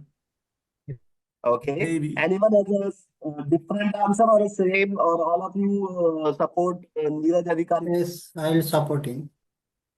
Okay. Anyone else who has a different view here? Sir, let me tell you a thing. In my engineering, we had one teacher who was very jolly and humorous. So he will come to the class and will take attendance for 30 minutes. He will crack jokes. 60 students used to be there. He'll take half a minute for each student, because tell him, ask him how he's doing, how his family doing, and he will crack small jokes which will make us laugh. We used to love him like anything. And there was our head of department who was very strict. He was a retired colonel, and he was very strict, very punctual, very strict. We used to, hate him like anything at that point of time when we were going through our engineering. Post-engineering, when we went to the industry, many of us, as an opposite view, what we had used to hold during our engineering days. Post-engineering, we had a lot of respect for the sir, because he was strict, because he made us learn. But the other person, we doesn't had that kind of respect. The reason is education actually falls under the credence side. That means, even after the delivery of the product, even after consumption of the service, I am not sure what the product quality was the offering quality was. You can see here in the next slide, I'm just showing you here, and you can see here, the education have high credence attributes, and that makes it difficult by the customer or the consumer to evaluate it. It will change, it may change after a while. Even for a complex surgery, some we have seen that a person has gone through a complex surgery, and he was very well appreciating the doctor. After 6 or 8 months, suddenly the pain starts at the operated area, and then they find out that the doctor has scalpel in the stomach or the operated area. It has happened. Few news or few instances which were published in the newspaper in our cities, for that matter. So it is a challenging aspect, because if you look at it, the consumer or the customer, even after consumption, is not able to evaluate or assess the quality that has been delivered to him or her. So education falls in that particular domain. So it further necessitates the building of the brand to make the trust. So that's why the core product is not understandable or not evaluated. So what we have the peripheral attributes. So if you look at it in peripheral attributes, yesterday madam was mentioning regarding infrastructure. So if you look at it, because in private institutes, why they spend so much on infrastructure and showing off? The reason is simple. The trust is low. So in order to bring that trust to the higher level, what they do, they show you the peripheral attributes, and which gives you an indication, okay, they have invested so much, they are doing so much, so probably they will give me a good quality. Probably. So if you look at it, there is a funnel, marketing funnel, or what we call 3 stages of marketing or the branding funnel, which starts with awareness, where you introduce your services or the product to the potential customers. Once you make them aware, then comes the consideration stage. That means here you help your customers to evaluate your products or services against the alternatives that are present, which are being offered by the competitors. And then comes the decision stage where you try to influence the customer to purchase your product or services, not the competitor's one. So in every stage, if you look at it, building a brand helps, or having a branding helps. So if you look at it, we in yesterday's class, we discussed this aspect that first you have to position your sorry, I don't know what's happening. Yeah, you have to position your product or your offering in the mind of the customer or the consumer. So for that, it's a perception. So when you are creating that perception, what you are going to do? You are going to do it relative to the competition. So remember, that's why we do perceptual mapping. We try to understand if you have an existing brand, for the existing brand, you try to understand where is your product or your brand positioned in the mind of the customers with respect to the competitors' offerings. So this is a relative mapping. Please keep this in mind. And it can be based on various factors. You can use it: quality, price, distribution channels, image, marketing communications, and so on. So all of these contribute in making the brand. I'll just like to finish it up in a couple of minutes with a small video I'll show you, because that's the problem with the brand. So brand, a beautiful thing, but if you break the trust, the problem occurs. Just see this video, small video, animated film.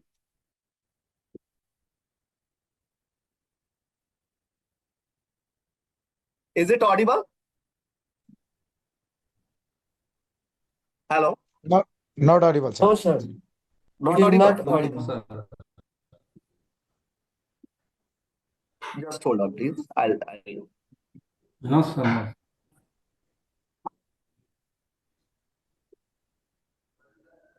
Okay, what we'll do is, it's just as a music.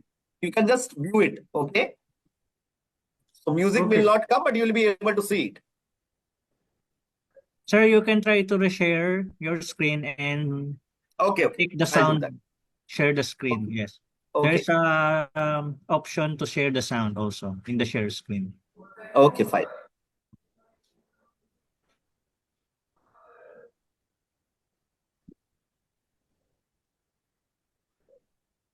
सपनामा मरेका मान्छे पितृहरू आइरहन्छ।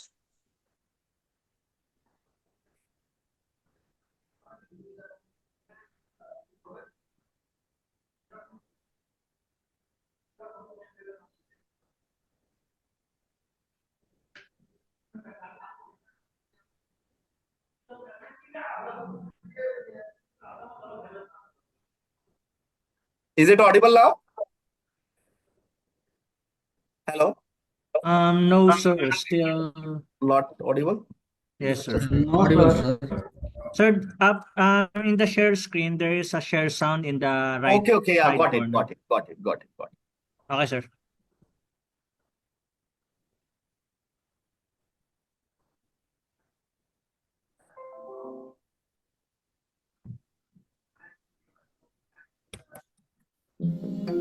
Is it audible now? Yes, sir. Yeah. Yes, sir. Yes, sir.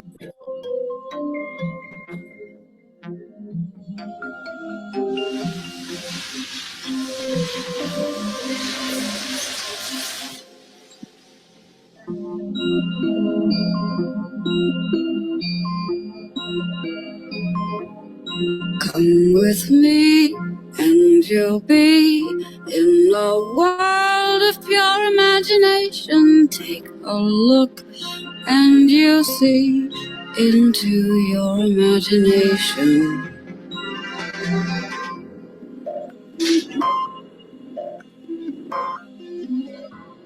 We'll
eyes.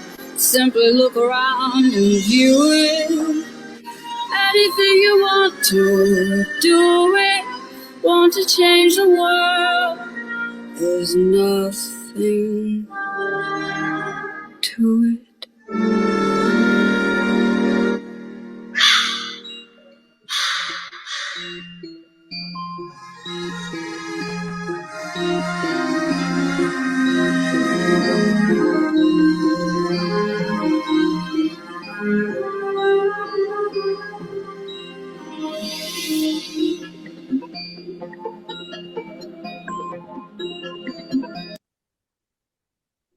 So what you have seen here was the example of Chipotle, right? It's a Mexican food restaurant in US, and they became quite big with this campaign. And you can look at it. So what we tell in branding, it is all about storytelling.